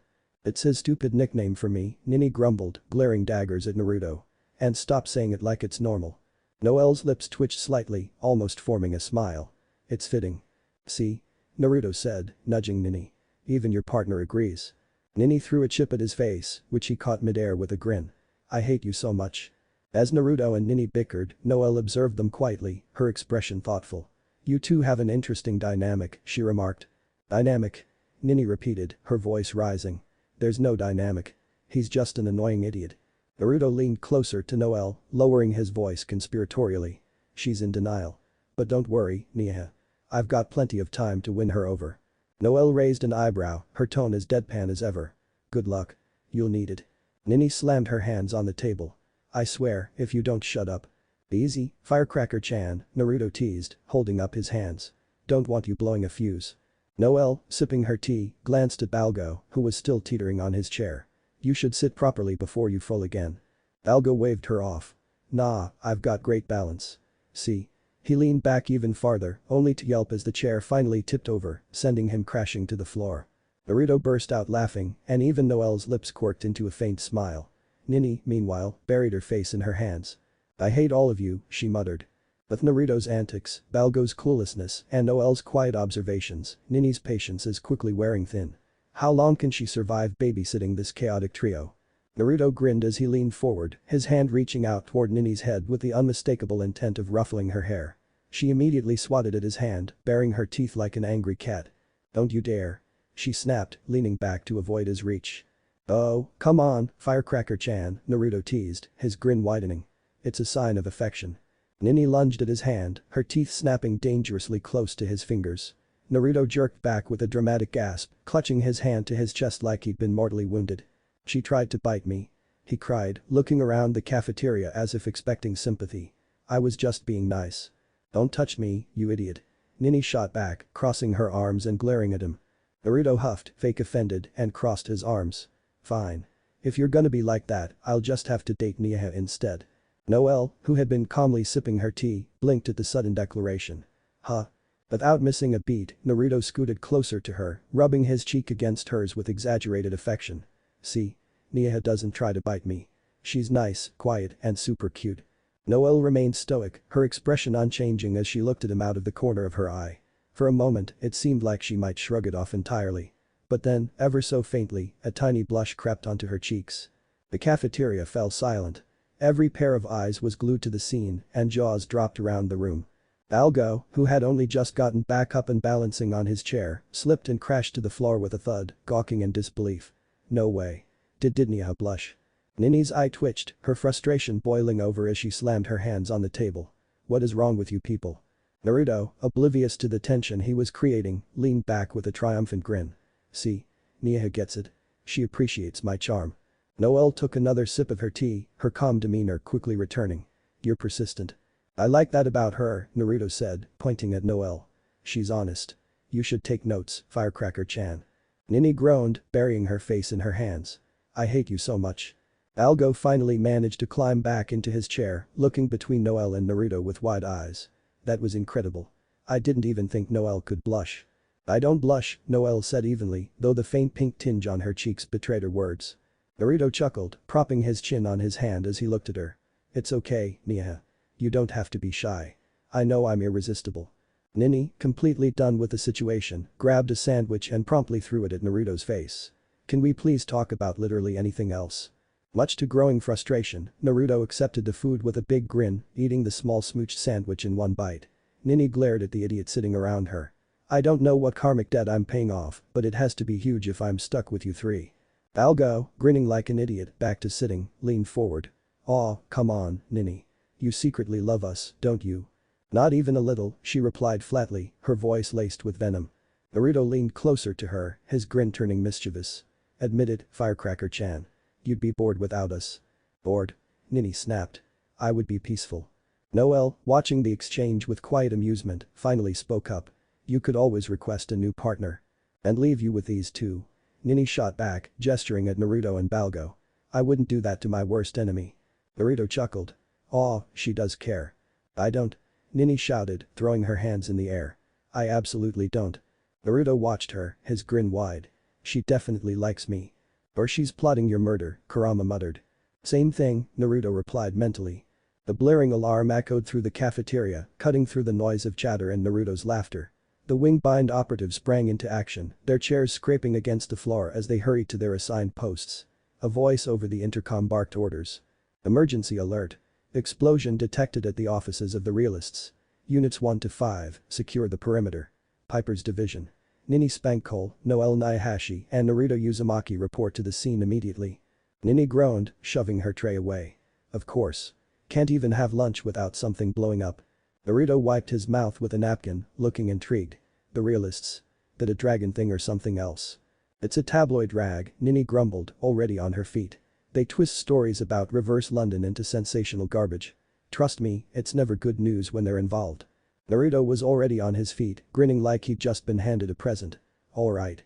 Let's go punch some bad guys. You don't even know what caused it yet. Nini snapped, grabbing her witch kit and following him out. Don't just assume it's something you can punch. Noelle stood calmly, adjusting her cape as she followed them. Explosions at the realists is rather unusual. They're usually the ones causing metaphorical explosions, not literal ones. Alg waved, a massive grin on his face. Good luck, guys. Don't die or anything. Nini waved him off without looking back. We should have left him to clean it up. Outside the Wingbind headquarters, the girls approached their broombuggies, sleek hover-like vehicles resembling a small winged dragons with 2 legs and smooth bodies that end in large tails mixed with a broomstick. They exuded a strange mix of magical energy and spiritual energy, their bodies pulsing like heartbeats. Naruto stopped dead in his tracks, his eyes wide with wonder. Whoa, what are those? Broombuggies, Nini said flatly, climbing onto hers. Try not to drool. I've seen them before, Naruto admitted, circling one of the dragon. But not up close. These things are awesome. It's like magic and a broomstick had a baby. Noelle hopped onto her own broombuggy, her movements smooth and practiced. They're efficient, she said simply, fastening her seatbelt.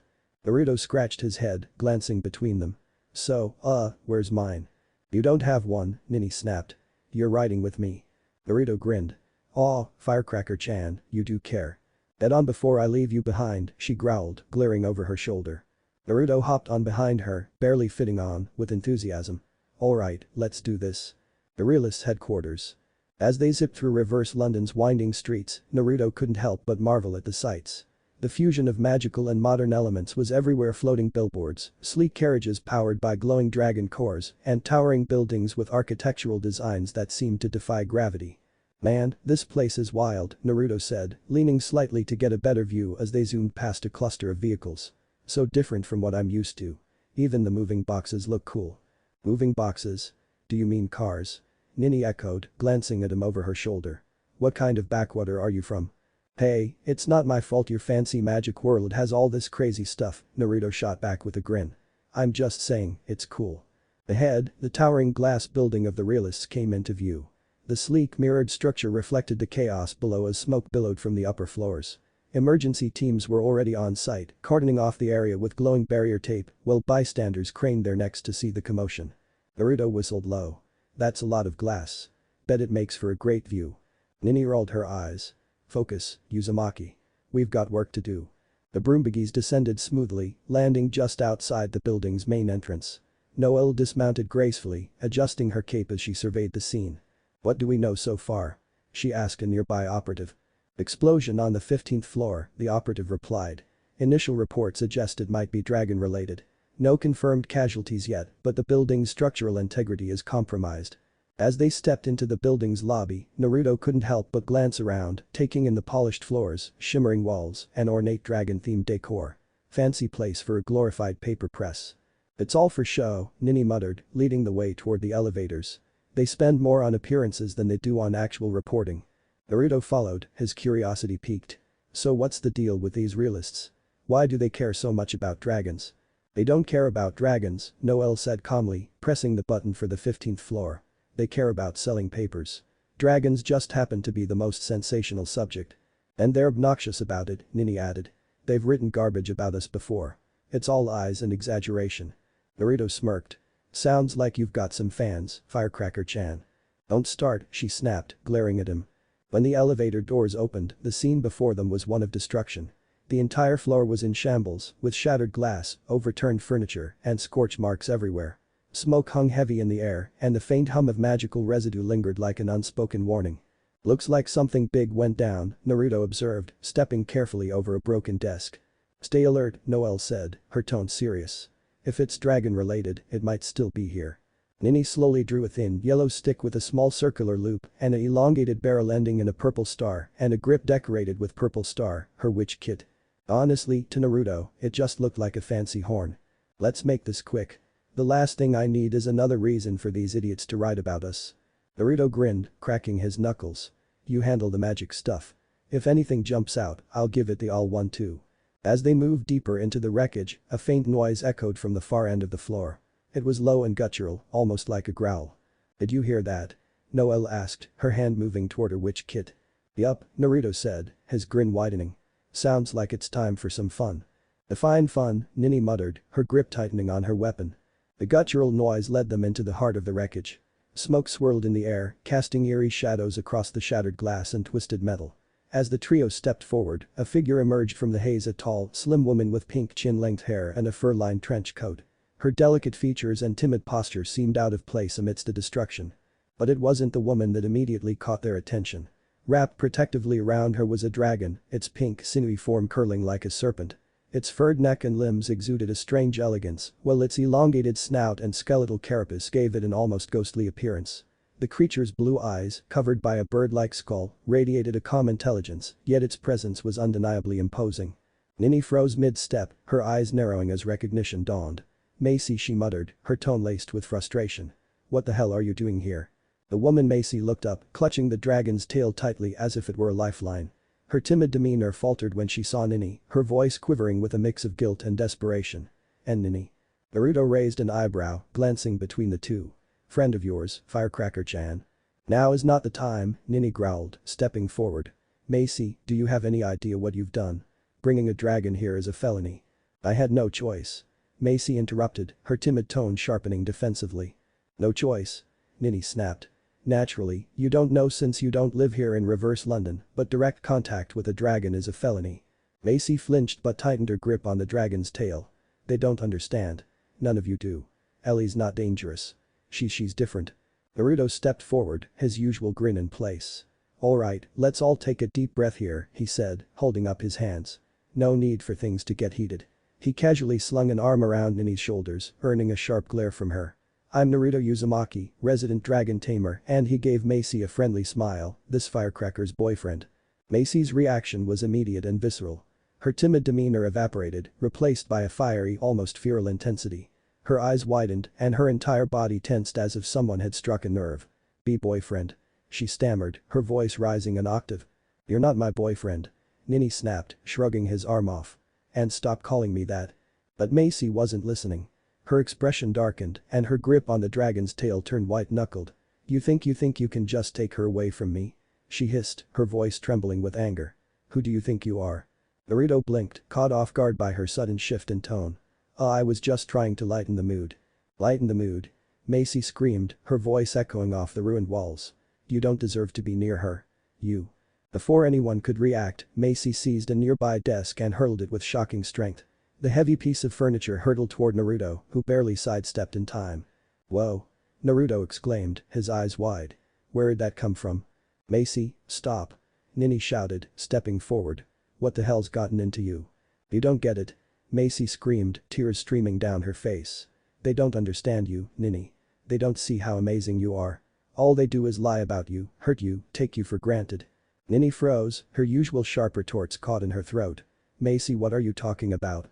"The realists." Macy spat, pointing toward the wreckage around them. "They wrote that you hate me. That you're worthless.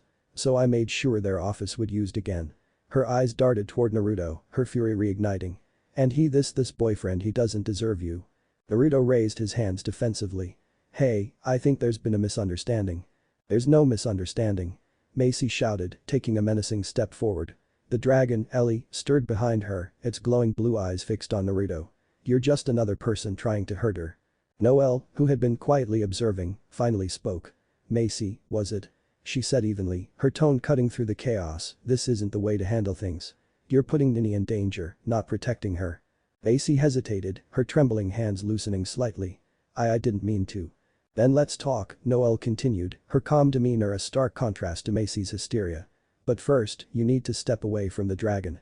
Macy's eyes darted toward Ellie, then back to Nini. "No," she said firmly, her voice regaining its desperate edge. "I can't leave her. She's all I have." Naruto took a cautious step forward, his tone softer now. "Look, Macy, I get it. You care about her. But this isn't helping. Let's figure this out together, yeah?" Macy's gaze flickered between Naruto and Nini, her emotions warring on her face. But before she could respond, Ellie let out a low growl, its body shifting protectively around her. Chapter 7. Naruto took a deep breath, his usual grin softening into something more sincere. This wasn't the time for charm or teasing. He knew that much. The woman in front of him wasn't an enemy, she was hurt, scared, and desperate. And the dragon. It wasn't attacking out of malice but out of instinct, protecting someone it cared for. He glanced back at Nini and Noel, giving them a quick nod as if to say, "I've got this." Then, with deliberate slowness, he stepped forward. "Macy," he said, his voice calm and steady. "I get it. I know what it's like to feel like the world's against you. To feel like you don't have anyone. Don't come any closer." Macy shouted, her hands trembling as she clung to Ellie's tail. The dragon growled low, its blue eyes locked on Naruto. But he didn't stop. "I know what it's like to feel alone," he continued, his voice soft but resolute. "To think the people who matter most might not care. But you're not alone. Nini's here. Noel's here. And now I'm here too." Ellie let out a piercing screech and lunged. Its massive jaws closed around Naruto's shoulder, teeth sinking deep into his flesh. Blood seeped through his shirt, but he didn't flinch. Instead, he reached up and gently placed a hand on the dragon's snout. "It's okay," he murmured, his voice unwavering despite the pain. "You're just protecting her, aren't you? You're not a bad dragon." Ellie hesitated, its grip loosening slightly as its glowing blue eyes met Naruto's calm gaze. Slowly, it released him, its growl fading into a low, uncertain rumble. Naruto stepped closer to Macy, ignoring the blood trickling down his arm. She stared at him in shock, her anger faltering. Why would you let her do that?" she whispered. "You're not afraid." He shook his head, his smile gentle. "No. I've been through worse. And I know you're not trying to hurt anyone, Macy. You're just scared. But it's okay to let someone help you." Before she could react, Naruto carefully wrapped her in a hug. She stiffened at first, her body trembling, but his steady warmth began to break through her defenses. "You're not alone," he repeated softly. "Whatever's going on, we'll figure it out. Together." Macy's hands clutched his shirt tightly as tears streamed down her face. "I didn't mean for any of this to happen," she choked out. I wanted to protect her. I didn't want them to hurt Nini anymore." Naruto pulled back slightly, meeting her tearful gaze. "I get it. You care about her. But there's a better way to do this. We'll make it right. I promise." As Macy's sobs quieted, Naruto turned his attention to the dragon. Ellie's massive body coiled protectively around them, its eyes still wary but less aggressive. Naruto extended a hand, his movement slow and deliberate. "You've been looking out for her, haven't you?" he said softly, his hand brushing against the dragon's furred neck. "You're a good friend." Ellie rumbled quietly, leaning into his touch. Naruto stroked the dragon's neck gently, his voice calm and soothing. "It's okay now. She's safe. We've got her." The tension in the room began to fade as both Macy and Ellie relaxed. Noel and Nini watched from a distance, their expressions a mix of surprise and awe. "Is he seriously petting the dragon?" Nini muttered, her arms crossed. Noel nodded, her tone as calm as ever. "It's working." After a few moments, Naruto stepped back, giving Macy and Ellie some space. Macy wiped her eyes, her cheeks flushed with embarrassment but her expression lighter than before. "I'm sorry," she said quietly, looking at Nini. "I didn't mean to cause so much trouble." Nini sighed, her usual sharpness softened by an undercurrent of concern. "You've got to stop acting on impulse, Macy. You could have gotten yourself killed." Macy nodded, her gaze dropping to the floor. "I know. I didn't know what else to do." Naruto clapped a hand on her shoulder, his grin returning. "Hey, that's what friends are for. We'll figure this out together, okay?" Macy glanced up at him, her eyes wide with gratitude. "Thank you," she whispered. "No problem," Naruto replied, flashing her a thumbs up. "And don't worry, Firecracker-chan here will make sure you stay out of trouble." Nini groaned, her face turning red. "Don't call me that." Naruto smiled as he gently ruffled Macy's hair, his casual brotherly gesture causing her to blink in surprise. "You're gonna be okay," he said warmly. "Just trust us, alright?" As he moved to step back, the dragon, Ellie, stirred. Its massive coils tightened around him, pulling him closer with surprising force. Naruto stumbled slightly, a look of mild confusion flashing across his face. "Whoa, easy there, big girl," he said, patting her neck lightly. But Ellie wasn't easing up. Her long, serpentine body wrapped more firmly around him, her carapace-covered head nudging insistently against his stomach. Her glowing blue eyes seemed almost pleading as she let out a low, resonating hum. "Ugh, eyes," Naruto called, glancing over at Nini and Noel. "Is this normal?" "No," Noel replied, her calm voice tinged with curiosity as she stepped closer to observe. "Dragons don't usually form attachments to anyone outside their bonded humans." Nini crossed her arms, her expression shifting from annoyance to exasperation. "Of course. Only you could get a dragon to cling to you like a lovesick puppy." Naruto raised his hands in a placating gesture as Ellie pressed her snout harder against his stomach, her tail winding around his legs to keep him in place. Hey, I'm flattered, but I think you're misunderstanding something here. Macy, still wiping her tears, looked up in alarm. Ellie, stop. What are you doing? She reached out to touch the dragon, but Ellie turned her head sharply, letting out a soft growl not threatening, but clearly protective. Noelle tilted her head slightly, her keen blue eyes narrowing. It's not just attachment, she said, her tone matter of fact. It's something else. Nini looked at her partner, frowning. Something else. What are you talking about? Dragons don't form bonds like this randomly, Noelle explained. If it's not Macy, then she trailed off, her eyes meeting Naruto's. It might be trying to claim him. Claim me? Naruto repeated, a nervous laugh escaping him. What does that even mean? It means, Nini said, her voice dripping with sarcasm, that this dragon has decided you are its mate. Naruto froze, blinking rapidly. Wait, what? Ellie rumbled softly, her snout nudging Naruto's stomach again as her coils tightened possessively.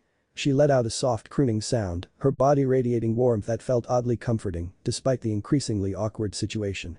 Yeah, no, Naruto said, trying to pry himself free. Look, you're nice and all, but I'm not exactly looking to settle down with a dragon. Ellie didn't seem to care. If anything, his resistance only made her hold on tighter, her wings shifting slightly to shield him from the others. She let out a low, determined growl, her blue eyes narrowing as if to say, you're not going anywhere. Macy's face turned pale. Ellie, no. You can't do this. Let him go. But Ellie ignored her entire body coiling protectively around Naruto. The scene was almost absurd, this massive, majestic creature acting like a possessive pet. Nini pinched the bridge of her nose, clearly at her wit's end. This can't be happening, she muttered. Of all the people, why him? Naruto shot her a look. Gee, thanks, Firecracker-chan. Really feeling the support here. I'm serious. Nini snapped. This isn't normal. Dragons don't act like this. Well, clearly this one does. Naruto shot back, gesturing helplessly at the dragon wrapped around him. A little help would be nice. Noelle stepped closer, her expression as calm and thoughtful as ever. She crouched slightly, her gaze meeting Ellie's. The dragon let out a low rumble, but didn't move to stop her. She's not acting aggressively, Noelle said, her voice even. This behavior is unusual, but not hostile. It's almost as if she's trying to secure him. Secure me for what?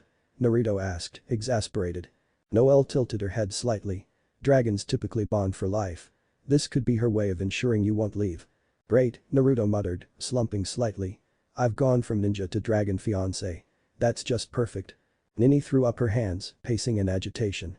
This is ridiculous. Macy, call her off. You're her bonded human, aren't you? Macy wrung her hands, looking distraught. I don't think I can. She's never done anything like this before. Of course you can't, Nini muttered, glaring at Naruto. You just had to charm the dragon, didn't you? Charm? Naruto repeated, incredulous. I didn't charm her. I was just being nice. Yeah, well, now she thinks you're her boyfriend, Nini snapped, her face flushing slightly. How's that working out for you? Naruto sighed, stroking Ellie's neck in an attempt to calm her down. Look, big girl, he said gently, you're sweet, but I'm not exactly dragon material, okay? There's gotta be someone better for you out there. Ellie let out a soft huff, resting her head against his chest as if to say, nope. You're mine now. Noelle straightened, her expression thoughtful. We'll need to report this. If this behavior is as unprecedented as it seems, Wingbind will want to study her. Study her? Macy repeated, panic flashing in her eyes. No. You can't take her away. Relax, Naruto said, giving Macy a reassuring smile despite his awkward predicament. No one's taking her anywhere. We'll figure this out. You better hope so, Nini muttered, crossing her arms. Because if you're stuck with a lovesick dragon, it's your problem, not mine. Ellie shifted her massive head, her glowing blue eyes focused intently on him. Before he could react, the dragon's long forked tongue darted out, licking the wound she had caused on his shoulder. The motion was surprisingly gentle, almost apologetic, as if she were trying to make up for the earlier bite. Oh, what's she doing? Naruto asked, his voice tinged with nervous laughter. I thought we were past the whole biting and holding me hostage phase. Nini's jaw dropped. She's licking you. What the hell is wrong with this dragon? Noelle tilted her head, her expression as calm and thoughtful as ever. It's likely a form of bonding or grooming. Dragons exhibit nurturing behavior toward those they view as important. Naruto chuckled nervously, glancing down at the dragon's massive head as her tongue swiped over his shirt, soaking it with saliva. Yeah, that's sweet and all, but I think she's mistaken me for someone else. You think? Nini snapped, her arms crossed. Naruto's grin faltered as her earlier words about reverse London's laws came rushing back to him. Didn't she say something about execution for touching a dragon? His stomach dropped. Wait, Naruto said, his voice a little higher than usual. Didn't you mention something about the higher-ups executing people who you know touch dragons? Nini groaned, slapping a hand to her forehead. Yes, Uzumaki. It's called the Dragon Contact Prohibition Law. It's kind of a big deal. And what happens if they see this? Naruto asked, gesturing helplessly at Ellie as she continued to nuzzle and lick at his now healed wound.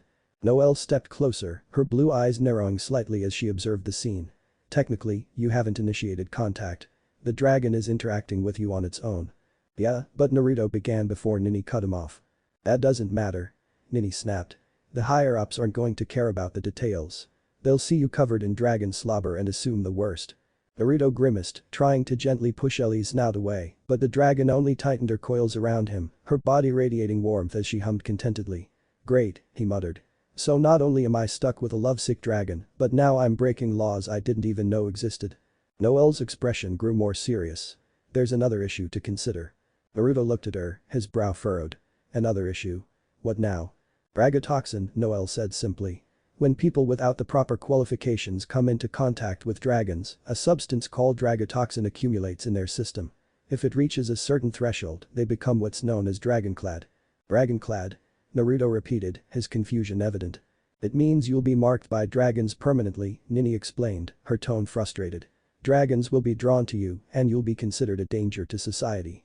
If the higher-ups find out, they'll either imprison you for a century or execute you outright.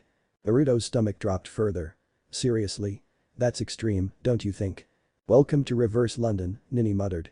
Rules are rules, and you're breaking every single one of them right now. Kurama's voice rumbled in the back of Naruto's mind, calm but faintly amused. If this toxin is dangerous, you'd better hope your healing abilities keep it out of your system. I'm not bailing you out if you get yourself killed by bureaucracy. Thanks for the support, Naruto thought dryly. Macy finally spoke up, her voice shaky but insistent. Ellie's not dangerous. She wouldn't hurt him. She's just attached. Yeah, we noticed, Nini muttered, glaring at the dragon. Naruto sighed, rubbing the back of his neck with his free hand. Alright, look. If I'm going to make it out of this without losing my head, we need to figure out how to explain this to your bosses. Any ideas? Noelle stepped forward, her calm demeanor unwavering. We'll have to frame this as a unique anomaly. A dragon displaying this kind of attachment to someone outside their bonded human is unheard of. The council may see it as an opportunity to study her behavior rather than a breach of the law. Great, Naruto said, still gently stroking Ellie's neck to keep her calm. So I'm a science experiment now? Better that than dead, Nini said bluntly. She shot Macy a glare. And you, what the hell were you thinking, bringing her here? Did you even consider what could happen? Macy flinched, her gaze dropping to the floor. I just wanted to protect her, she said softly. She's all I have and I didn't want her to be taken away. Naruto's expression softened and he gave Macy a reassuring smile. Hey, it's okay. We'll figure this out together. Ellie's not going anywhere, alright. Ellie hummed again, her coils loosening slightly but still keeping Naruto firmly in place. She rested her head against his chest, her blue eyes half-lidded with contentment. Yeah, she's definitely not letting you go, Nini muttered. You'd better hope the higher-ups find this as charming as you apparently do. Naruto chuckled nervously. Yeah, let's hope. As if fate was testing them, a faint pink glow began to emanate from Ellie's scales. It shimmered across her serpentine body like sunlight on water, pulsing gently as it enveloped her entirely. The dragon shifted, her massive form rippling as the glow intensified. What's happening? Naruto asked, his eyes wide as he felt Ellie's coils loosen. The dragon's body seemed to shrink before his eyes, the glow growing brighter and brighter until it was almost blinding. Noelle and Nini froze, their weapons at the ready, unsure of what to expect. That's not normal, Noelle said, her tone calm but alert. Not normal. Nini repeated, her voice rising. Nothing about this is normal. The pink glow began to fracture like shattered glass, scattering light across the room. With a sound like a crystalline chime, the glow shattered completely, revealing a petite girl standing where the dragon had been moments before. The girl stood at about 4'8", her soft pink hair cascading around her shoulders, with a large cowlick curling over her forehead. Her delicate features were almost ethereal, her blue eyes glimmering with love and warmth. She wore a frilly white dress with fur and ribbons, her presence radiating an otherworldly cuteness. The room was dead silent for a moment as everyone tried to process what they'd just witnessed. The towering, elegant dragon was now a petite, ethereal girl who looked like she had stepped out of a storybook. But it wasn't just her appearance that had shifted, her behavior was equally baffling. The girl tightened her grip on Naruto, her small arms wrapping around his waist, as though she'd never let him go. Her soft pink hair swayed slightly as she looked up at him with wide, adoring blue eyes. "You're mine now," she declared, her voice both sweet and possessive. "No one else can have you." Naruto blinked, looking down at the girl like she grew a second head. "Okay." Before he could say anything else, Nini stepped forward, still visibly frustrated. "Alright, what the hell is going on? Dragons don't just turn into people, and they definitely don't start claiming." The girl turned sharply toward Nini, her expression shifting from adoration to disdain in an instant. She stuck out her tongue childishly and huffed. "Hag," she shouted, pointing dramatically at Nini. "Stay away from my mate." Nini froze, her jaw dropping. "Excuse me. Did she just call me a hag?" Ellie's blue eyes narrowed, her hand still clutching Naruto's shirt. "That's right. You're a mean, loud hag, and you're not allowed near my mate. Go away." Naruto couldn't stop himself from laughing, though he quickly tried to stifle it. "Firecracker-chan, I think you've got some competition." "Don't start, Uzumaki." Nini snapped, glaring at him before turning back to the girl. "Listen here, you little." Ellie puffed up her chest and interrupted with an exaggeratedly sweet tone. "I don't have to listen to you, hag. My mate likes me better than you anyway." "That's it." Nini growled, taking a step closer, only for Ellie to growl back a shockingly accurate imitation of her former dragon self. "Stay back," Ellie said, practically shielding Naruto with her small frame. "You can't have him. He's mine." Naruto raised his hands, trying to calm the situation. "Alright, everyone, let's just take a deep breath. No need to start a fight, okay? Tell her to go away." Ellie insisted, pouting up at him. "She's mean to you. She doesn't deserve to be here." Nini looked seconds away from exploding when Macy, who had been quietly observing in stunned silence, finally found her voice. "Ellie?" she said hesitantly, stepping closer. "Is that really you?" Ellie's expression immediately softened and her wide eyes lit up. "Mama." She squealed, darting past Naruto to wrap her arms around Macy's waist. "Mama, look." She turned back toward Naruto and gestured excitedly. "I found a mate. Isn't he great?" Macy froze, her face turning bright red as she glanced between Ellie and Naruto. "Mate? What are you talking about?" Ellie tilted her head, her expression entirely innocent. "Naruto. He's my mate now. I chose him." She beamed, as though this were the most natural thing in the world. "He's strong and kind, and he even let me bite him. Isn't that what a mate does?" Naruto let out a strangled laugh, scratching the back of his head. "Yeah, about that I think there might be a little misunderstanding." But Ellie wasn't listening. She turned back to Macy, practically bouncing with excitement. "Mama, don't you think he's perfect? He'll protect us and keep us safe. You love him too, right?" Macy stared at her, completely overwhelmed. "Ellie, I don't even." Nini, meanwhile, looked like she was seconds away from losing her mind. "This is ridiculous," she muttered, pinching the bridge of her nose. "First, she's a dragon. Then she's a clingy little girl. Now she's matchmaking for herself and calling you her mate. Uzumaki, what the hell did you do?" "I didn't do anything," Naruto said defensively, holding up his hands. "She just decided, I guess." Ellie turned her glare back to Nini, once again sticking out her tongue.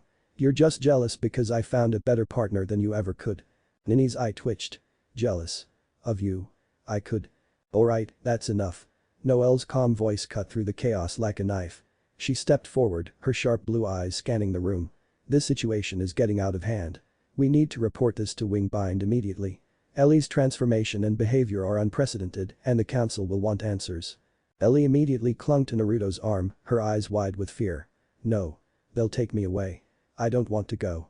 I want to stay with my mate and my mama." Naruto sighed, gently patting her head. "No one's taking you anywhere, okay?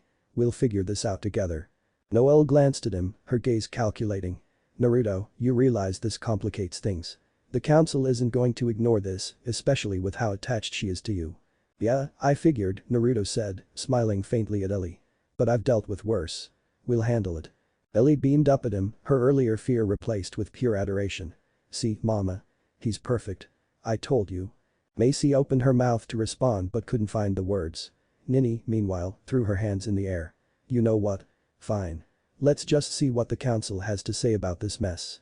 But when this blows up in our faces, I'm blaming you, Uzumaki." Naruto chuckled, still stroking Ellie's head as she snuggled against his side. Yeah. Firecracker-chan, you're just mad because she's cuter than you." "Ha ha ha ha." Kurama bellowed, his voice booming. "This is too good. A dragon, a huge terrifying beast, turns into a pint-sized clingy girl and now thinks you're her mate. This is the best thing I've seen in centuries. Oh, he's done for, Yami wheezed, struggling to speak through his laughter. She's not letting go. Look at her. She's like a barnacle on his soul. This is priceless. Would you two shut up already? Naruto snapped internally, though his cheeks betrayed a slight blush at the absurdity of the situation. Naruto, Nini growled, her patience long gone. Get her off you. She's acting like you're her personal jungle gym. Naruto glanced at Ellie, who was still clinging to his arm with a blissfully content smile on her face. Yeah, about that. He awkwardly attempted to wiggle his arm free, but Ellie just tightened her grip, resting her head against his shoulder with a soft hum. She's stronger than you, Kurama teased, still cackling. This is beautiful. Naruto sighed and decided if he couldn't beat the chaos, he might as well lean into it. Regaining some of his composure, he let his usual mischievous grin spread across his face. Alright, he said, lifting Ellie with surprising ease and placing her securely on his shoulder. If you're gonna stick around, might as well ride in style. Ellie giggled, her arms looping around his neck as she beamed down at everyone else. See?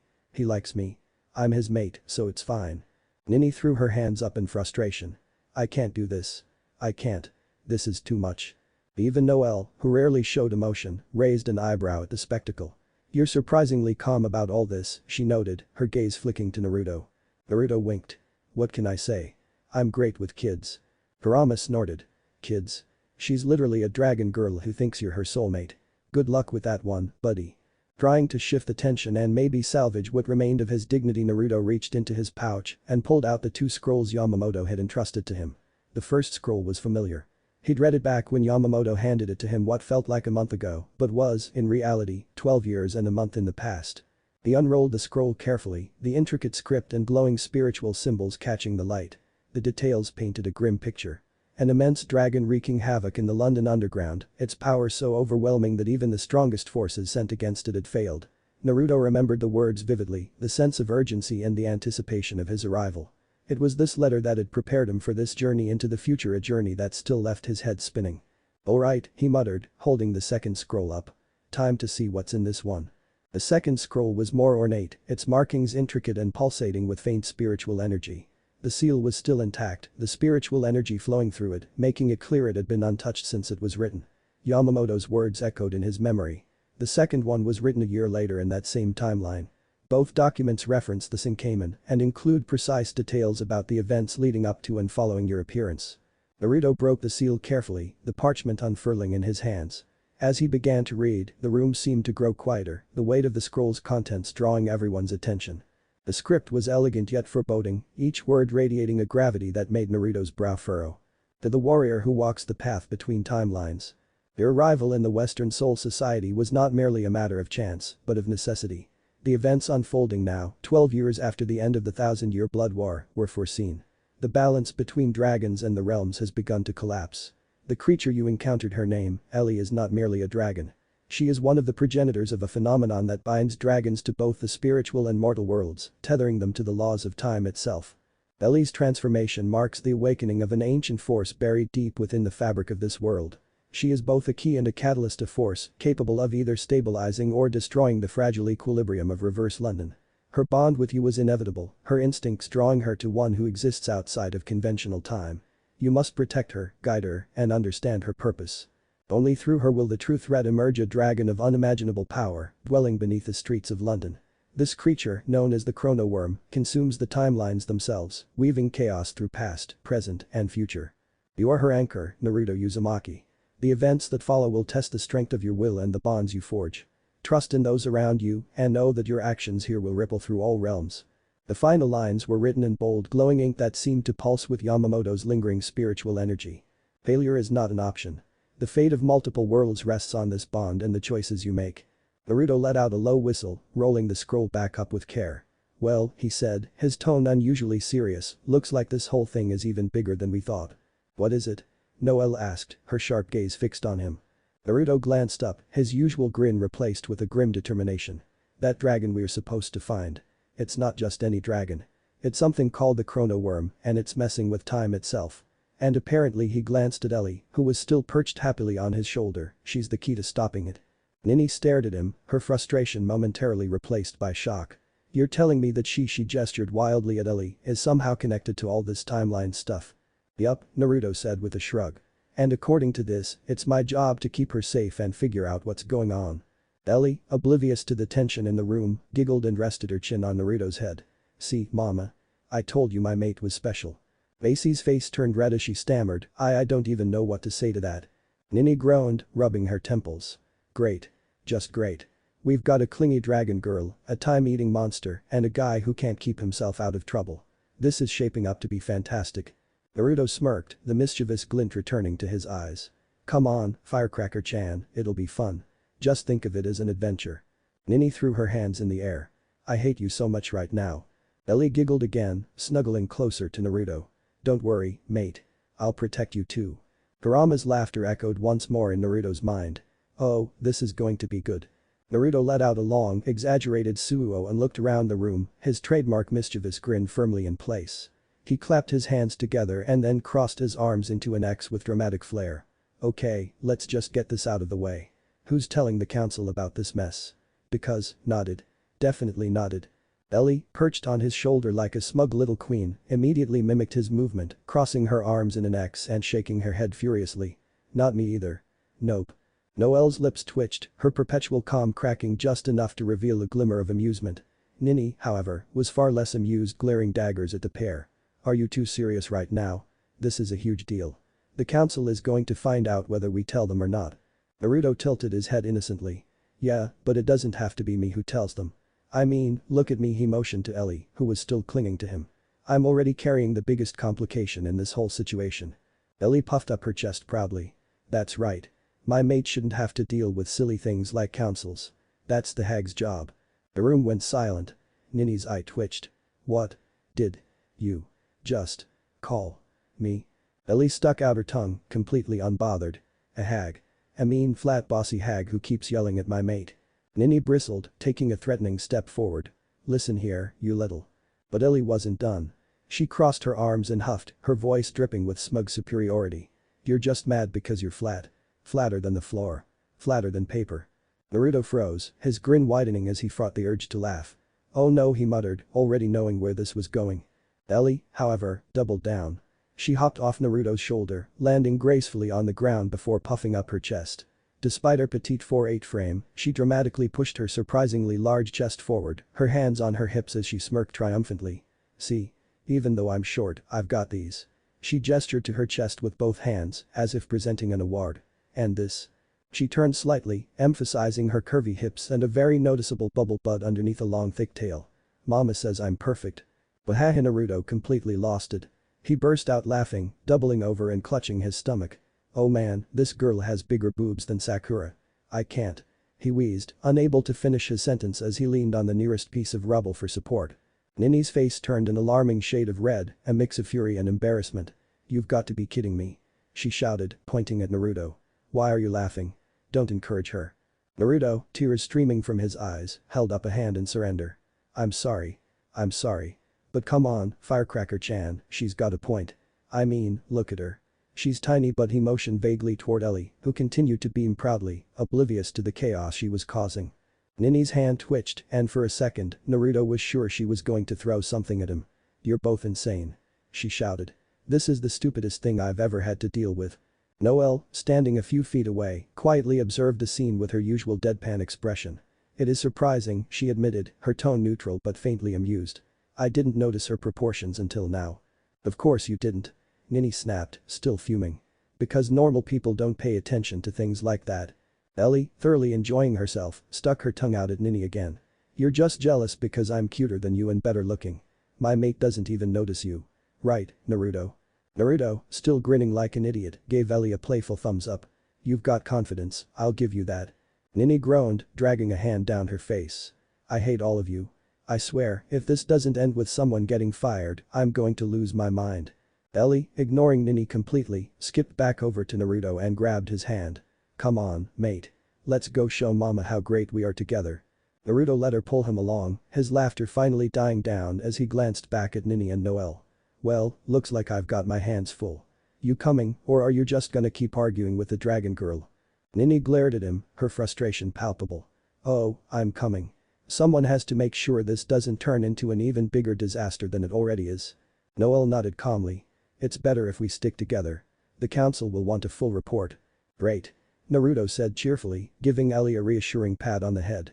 Let's go then. And for the record, I still think this is hilarious.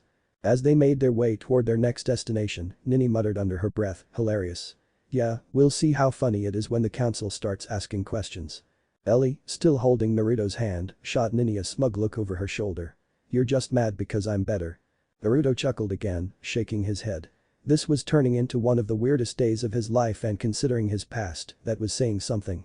What if Naruto uses space-time jutsu teleported in Bleach? End here, and thanks for watching my video till the end.